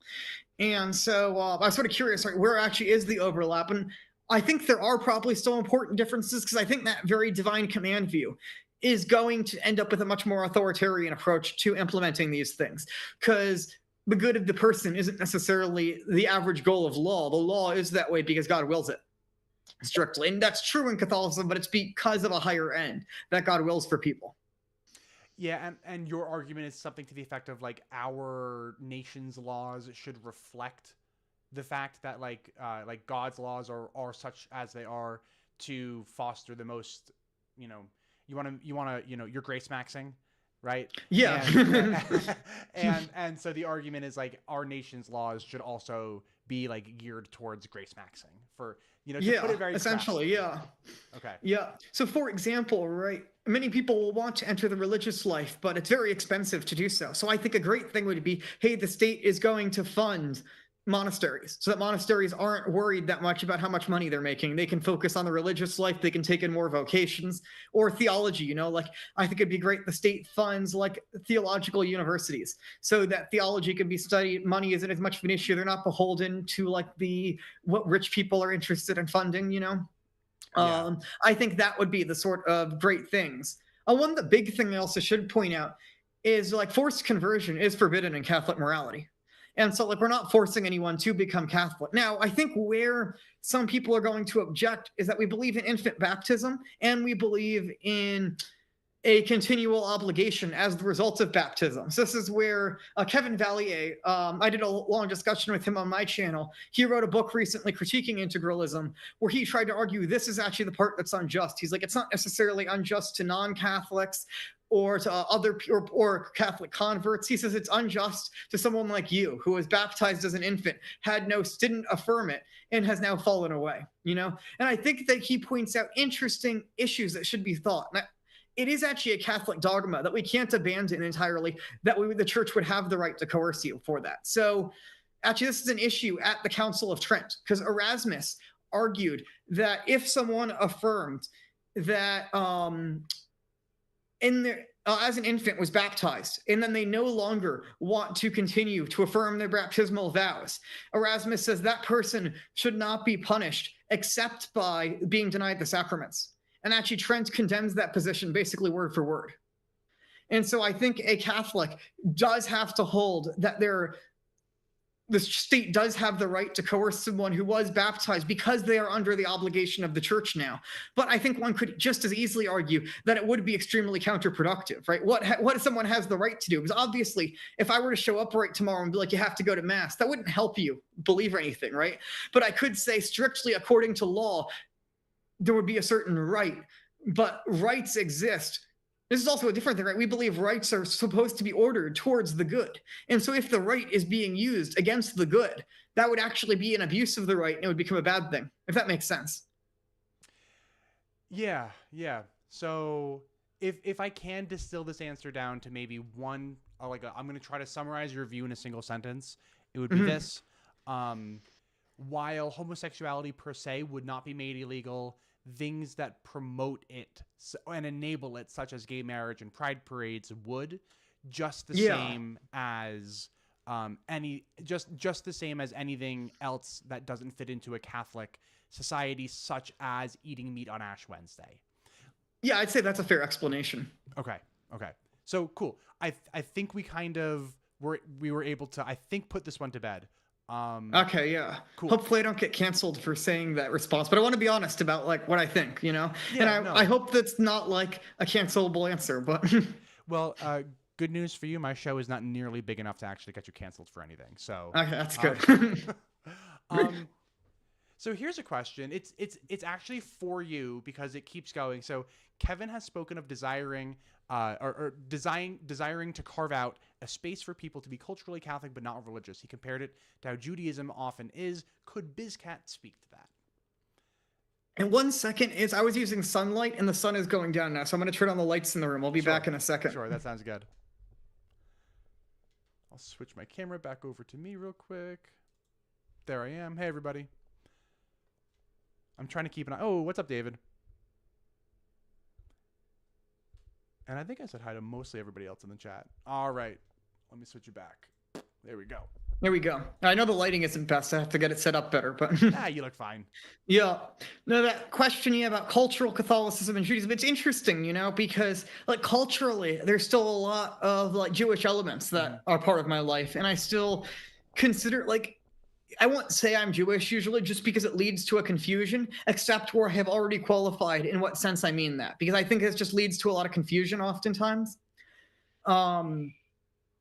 But you know, like for example, you know, like at my wife's family's Christmas party last year, you know, I brought dreidels and we did like I introduced them to how to play dreidel and stuff, and little cultural Jewish elements like that into a Catholic family. And I know some people have gone further. Like there's this whole movement called Hebrew Catholicism that wants to almost set up like a Hebrew sort of rite within Latin Catholicism, and they'll do things like Hebrew Catholic Seders, where they'll have a Seder, but then in each part they talk about how Christ fulfilled that part of the Seder. Interesting. You know, even being someone who's already like Jewish, I still feel like that's cultural appropriation somewhat. You know, even in all the stuff I am, I'm like, I don't know how I'd feel doing that. But something to me I've thought about with this is I know for myself, giving up those cultural traditions was not necessarily a big stumbling block, because I come from like Gen Z, where tradition is not really like a big thing that like we think about every day, you know? You have to make a conscious decision to be traditional in many ways. Versus I know for like my parents, their Jewish identity is extremely important. And so I think like if they were to convert, giving up the Jewish holidays would probably be one of the biggest stumbling blocks to them. And I think like that option being out there, maybe that would make them more open. I don't know, you know, I haven't crossed that sort of road, but I know for some people I've heard that has been. You know what's funny is that I think I'm barely older than you. I think, but most charts. So I was born in December of '95, and most charts say that the last year that you're a millennial is '95. So when people ask me what generation I am, I generally tell them I'm a millennial. But like I'm at the like, you know, it's, you know, when you're our age, kind of like, well, are we Gen Z or are we millennials? It's kind of hard to tell. So yeah, you know. See, you know, I was born in '99, so I'm the young one here. Oh, okay. So definitely Gen Z. Yeah, but yeah, it's funny. My wife was born like a month after you were there, so she's like just barely in the Gen Z camp. But I think there's something cultural because like her brother is millennial and like a number of years older than her, and you can tell a serious cultural difference between the two of them. Like she's very like online Gen Z, like meme culture sort of thing, you know, like going to the Latin mass versus like her brother being very culturally different, you know, still very millennial. That's funny. You could just tell in like if you go to our group chat all together of who's sending what memes, you could easily identify generations just by that. Your wife and my wife are pretty much the exact same age then, because I'm also 1 month older than my wife. I'm 3 weeks. We'll have to figure out that. It'd be funny if they're the exact same date. I don't want to dox that online. We'll have to compare after the stream. Discuss after. Okay. Speaking of wives, the next question has to do with happiness. So Anton says, if happiness, and this is, we were talking, I think the point that you were making at this time was, like happiness is the ultimate end goal of mankind. Now you may have been kind of qualifying that in like, yes, but ultimate happiness is like the beatific vision or something like that. But let me read the question. It's in three parts. If happiness is the end goal, then it would seem that sexual diversity is not only permissible, but perhaps inherent to humanity. Unless we fully accept that humans are corrupted or manipulated by the devil, there's plenty of evidence which shows that human sexual desire is far more than, and often not, procreative. And I think that this complexity is worth serious consideration. Yeah, this is an interesting thing, because you were mentioning how hard it is to wrap your mind around like teleological ethics, or at least it didn't seem intuitive to you. But that to me definitely is a cultural thing, because Protestant ethics are extremely deontological. And actually, as a Scotist, I'm probably a little bit more deontological in my ethics than the Thomists are, but overall still teleological. And this is an important cultural shift that's sort of going on. It's because of Christianity, because Christianity has a much, really the whole Abrahamic religion has a much stricter sense of right and wrong according to a divine law. It sort of sets up the possibility of a deontological ethics, which I think is then secularized in people like Kant and stuff. But in the ancient world, basically everyone agrees, even the materialists, everyone agrees that ethics is teleological, and everyone agrees the telos of human action is happiness, at least among the Greeks and the Romans who have studied on this. And Aristotle opens the Nicomachean Ethics. He says everyone agrees that all humans act for the sake of happiness, but that not everyone agrees on what happiness is. So I think there's almost a is this the right use of begging the question? I can't remember if this is the right use of begging the question or not. I think it is. Begging the question is when you assume the answer in your question. I think that's it. Yeah. So it's sort of an assumption of what happiness is, and that happiness is pleasure. But Aristotle argues strictly against that. And he argues basically that it's the well-being of human nature, which he then argues is a virtuous life. And the life of virtue lived in community, he argues, is what's best for humans. And I'd say that's somewhat true, but it's more highly fulfilled by the beatific vision. And so I would actually say that sex is not the final end of happiness for any human, because no one's going to be, Christ says no one is married or given in marriage in the age to come. And so that's actually, I think this is a big issue with how celibacy is thought of nowadays in a lot of Catholic circles, right? It's thought of as, oh, those people have decided to give this up because they're going to live a sort of lesser life. But no, they're actually living a higher life. They've decided, no, I'm already going to move on from the type to the antitype of what it actually points to. And so they're actually, in some sense, living an already higher life, which all humans are eventually called to. And so I would say that for various reasons, I think I could argue on both a natural and a supernatural level, that heterosexual sex can be in such a way that it is properly ordered to that end. But I would say, and I would then have to argue that would not be the case with homosexual sex for various reasons, both theological and philosophical. But I think that we have to take out of the equation that, and this is also where, when I hear you sometimes talk about teleological ethics, I think we have to start with the final telos of man before we can then consider the telos of various body parts and actions and stuff. I'm actually taking a course right now in moral theology, and my professor has actually mentioned quite a bit how there was actually a breakdown in moral theology in the Catholic world in sort of the 1700s, where we became obsessed with the morality of particular actions and stopped considering the final end. And with the theological revival, first under Thomism and then Vatican II, there's actually been a much better return to a more teleological focused ethics, and teleological here in the good sense of final happiness, the beatific vision, and so on. That I'm guessing probably in these sorts of FSSP circles you were raised in, which was very probably focused on old moral manuals, that the final end of man was probably downplayed. But when someone like St. Thomas is discussing ethics in the Secunda Pars of the Summa, the first question of the Secunda Pars is on the final end of man, and then he goes on to a discussion of the beatific vision. And says all ethics essentially has to start with the beatific vision. Yeah. So in a sentence there, you're saying like, well, Anton's not necessarily wrong here. It's just that because happiness is the end goal and because ultimate happiness is the beatific vision, we just got to follow the rules, kind of. And yeah, that's poor phrasing, but you know what I mean. I think this is sort of a very existentialist account of happiness that's given here. Happiness is sort of in the eye of the beholder, versus we would say that there's an objective human nature. Here's a certain good of human nature, which happiness is the proper perfection of that human nature. Yeah.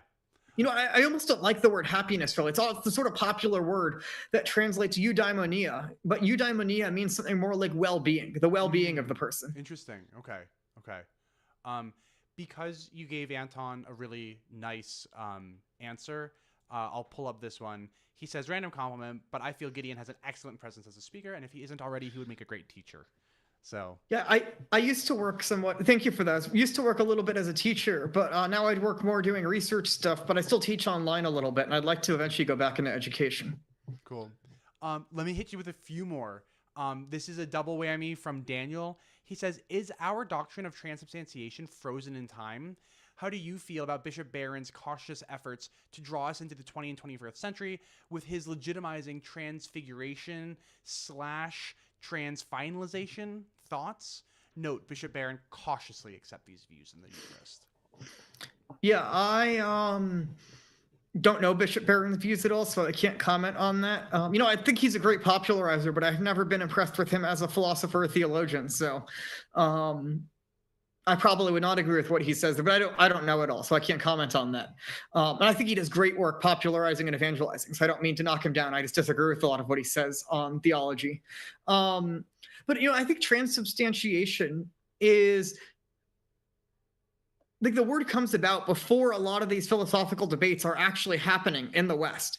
And I think that there's a certain reason God providentially set up Greek philosophy to be around when the gospel appears. Now, I think often we sometimes mean different things by the words, but I think God gave a certain vocabulary and prepared it so that when the church came around, there would be this accepted vocabulary. So I'm actually in the camp that I think, even though theology doesn't necessarily have to be identical to Greek theology or Greek philosophy, I think that it's hard to really separate the two entirely. I point to something like St. Paul's speech on the Areopagus, where he talks about the unknown God and talks to the various philosophers, or even the New Testament uses a lot of philosophical language.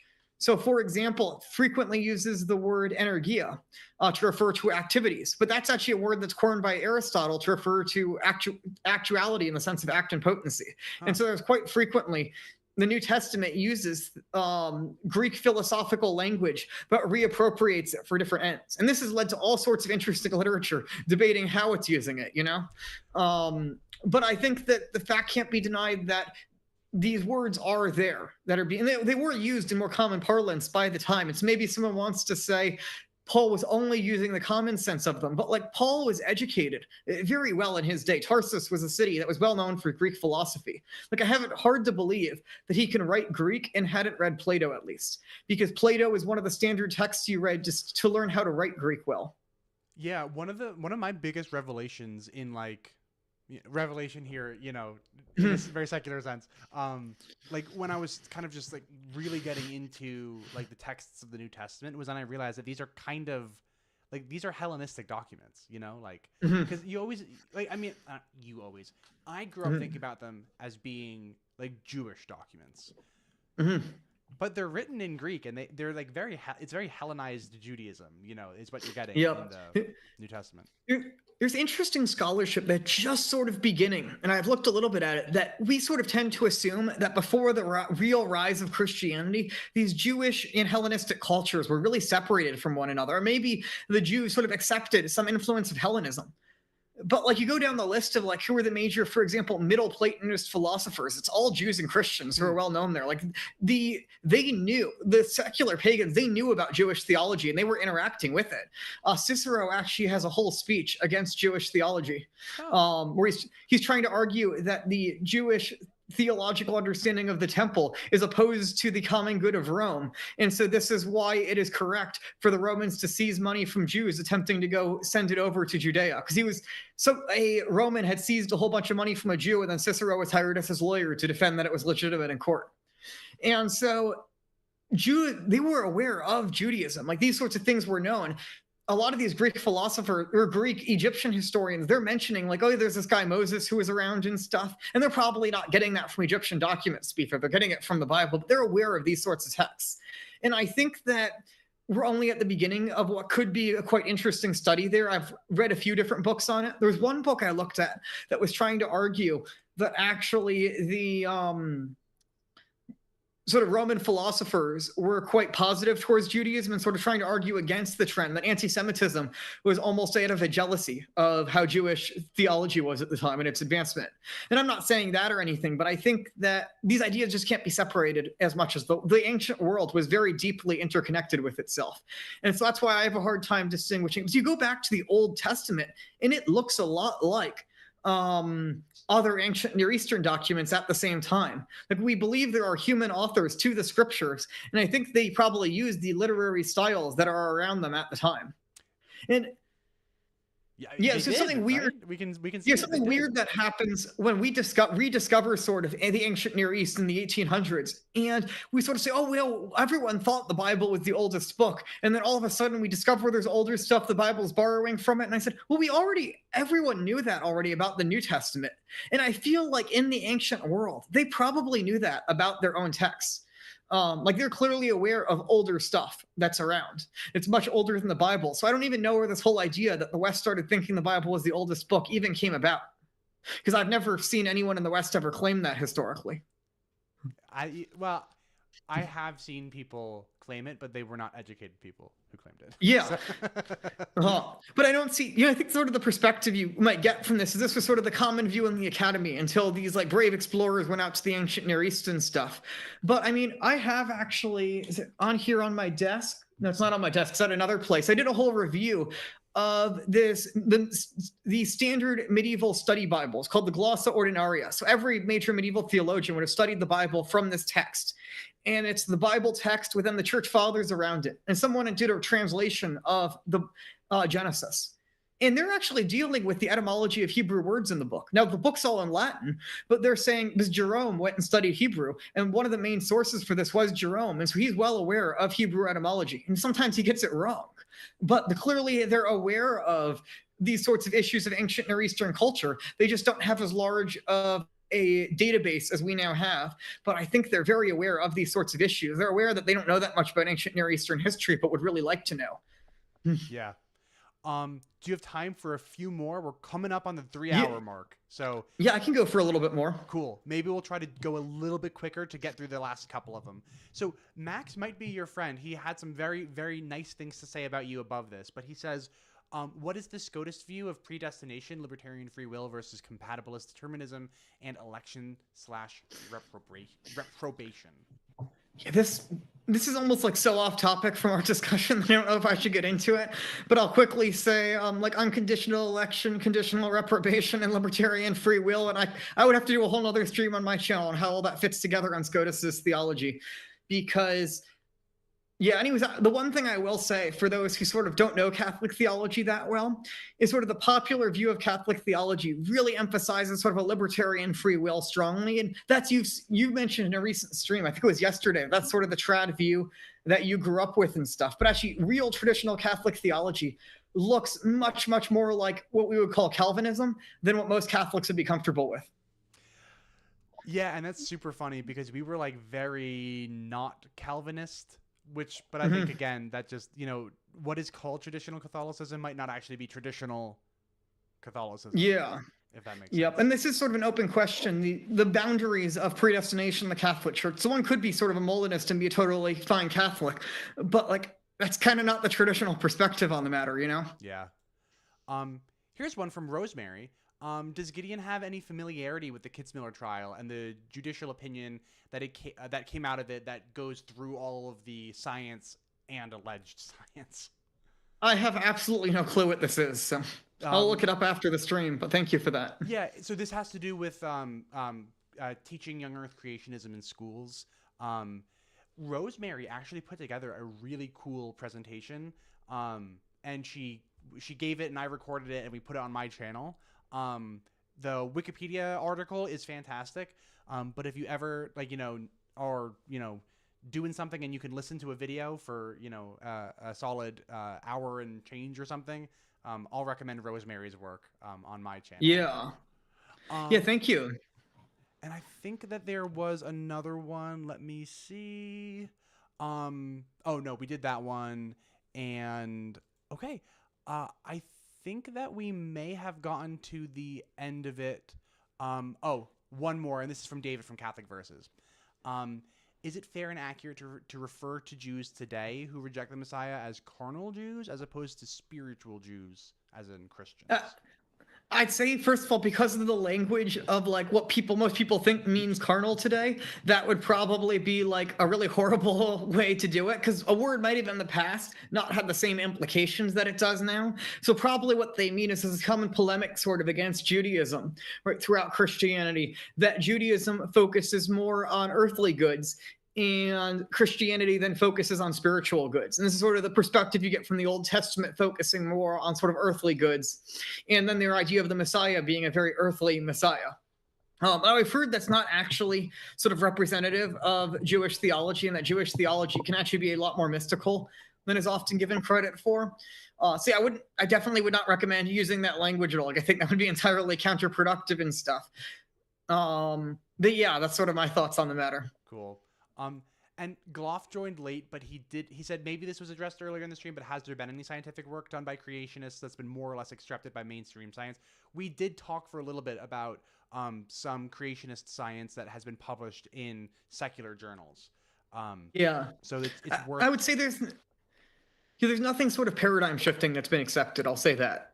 Okay. You know, I think any of the minor things that have been done are probably so minor that it's not going to be like, a field-changing thing that people are going to be looking into and accepting or not accepting, you know? It'll be little things that'll show up in the footnotes of other people's work that will eventually sort of spread around, you know? Cool. This is a good final comment from you to pull up. Dang, 3 hours flew by. It did. I know, it really did. It really did, but I got a ton out of this, and Gideon, I'm super grateful for you for coming on the show and kind of walking me through a lot of this stuff and walking my audience through a lot of this stuff. Are there any kind of final words that you wanted to end with? Yeah, one thing I do want to say is that I think I really like actually a lot of the work you're doing on your channel, because I think this is opening up a much better discussion. You did a video on ex-Catholics, and you're really right that like it's something interesting. When you look at like Catholic debates, it's usually the Catholics who are the intellectuals and the ex-Catholics who are not. And Protestant world is usually the opposite. Like in sort of like the popular vision. And I know there are very intellectual Protestants and stuff, you know, but that's sort of the popular level vision of sort of the average ex-Protestant versus the average ex-Catholic.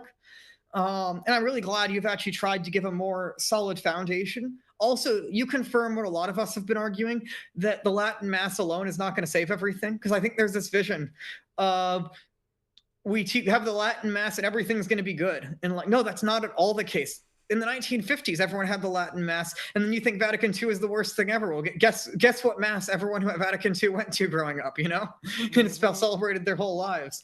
I think the real underlying issues are these philosophical and theological issues. And I'm also glad you've brought the issue to metaphysics, because I think this is so central to the whole discussion. And so, yeah, thank you for having me on. Thank you for doing these discussions and so on. Hey, it is my pleasure, and thank you so much for saying all those nice things about me too. I'm really glad that I decided to start talking about this stuff, because it has let me have conversations with you and with a ton of people like you. So iron sharpens iron, right? So yeah, I also think it's in this discussion of these long form discussions, like people come out with different perspectives of people. Like you're forced to sit down and listen to someone you disagree with for a few hours. Because I first listened to some of your videos on like philosophical issues, like, oh, can we have a really interesting discussion? And then I watched some of your YouTube shorts, like sort of making fun of like very reactionary Catholics. I thought, oh, he's actually going to hate me as soon as like he finds out any of my political perspectives on anything, you know? And then we start, and I'm like, no, I should reach out. We can dialogue and stuff. And we start dialoguing and things are getting along very well. Find out we dislike a lot of the same people and stuff. And so, not to name names, but I was gonna go the whole stream without talking about that at all. But yep. Yeah. And then the enemy is my friend. No, I'm kidding, of course. But no, I think we're able to have these long form discussions that are then able to actually make some progress somewhere, you know? Yeah, and I'm a firm believer too that like anybody's mind is like way more likely to be changed in a conversation like this than in some kind of like hyper structured formalized debate where there's very clearly two tribes and nobody's really willing to look weak in front of an audience and stuff like that. So I'm a huge fan of exactly what we just did, and I'm super grateful to you for coming on. No, it absolutely is a much better format to have some discussions. Like, you know, I just had this recently. I just mentioned like a short story of there's this philosopher. I don't know if I even will dignify him with the word philosopher, named Yuval Harari. Absolutely horrendous. And I've had to read a bunch of his books for stuff for work, and I absolutely despise all his work and stuff. I was like, this guy has morally abhorrent views on top of being a bad philosopher. Oh. But I had to listen to him in a recent interview. He's Israeli and was discussing the October 7th attack and stuff. And hearing him talk about people he knows being killed in an attack like that, I was like, okay, now I can understand him much more as a human in a way. And I still think he has absolutely no moral grounds for objecting to that. He's defended like infanticide as morally acceptable in certain cases and stuff, like of born children. And I don't want him setting world economic policy, which he currently is involved in doing and stuff. But I can at least see him a little bit more as a human than I saw him before that, you know? Yeah. And I think this is something that we need a lot more, is seeing each other. This is sort of maybe I'll become the liberal for a moment. We need to see each other more as humans and empathize with each other more. And yeah, this has been, I think, also relevant to a lot of what's been going on in, say, foreign affairs stuff nowadays, with certain wars going on the last few months and stuff, that there's been a tendency to dehumanize people on both sides. And so couldn't have said it better myself. I think that's an excellent note to end on. Gideon, thanks again for coming on. Everybody in the live chat, thanks for being here. And until next time.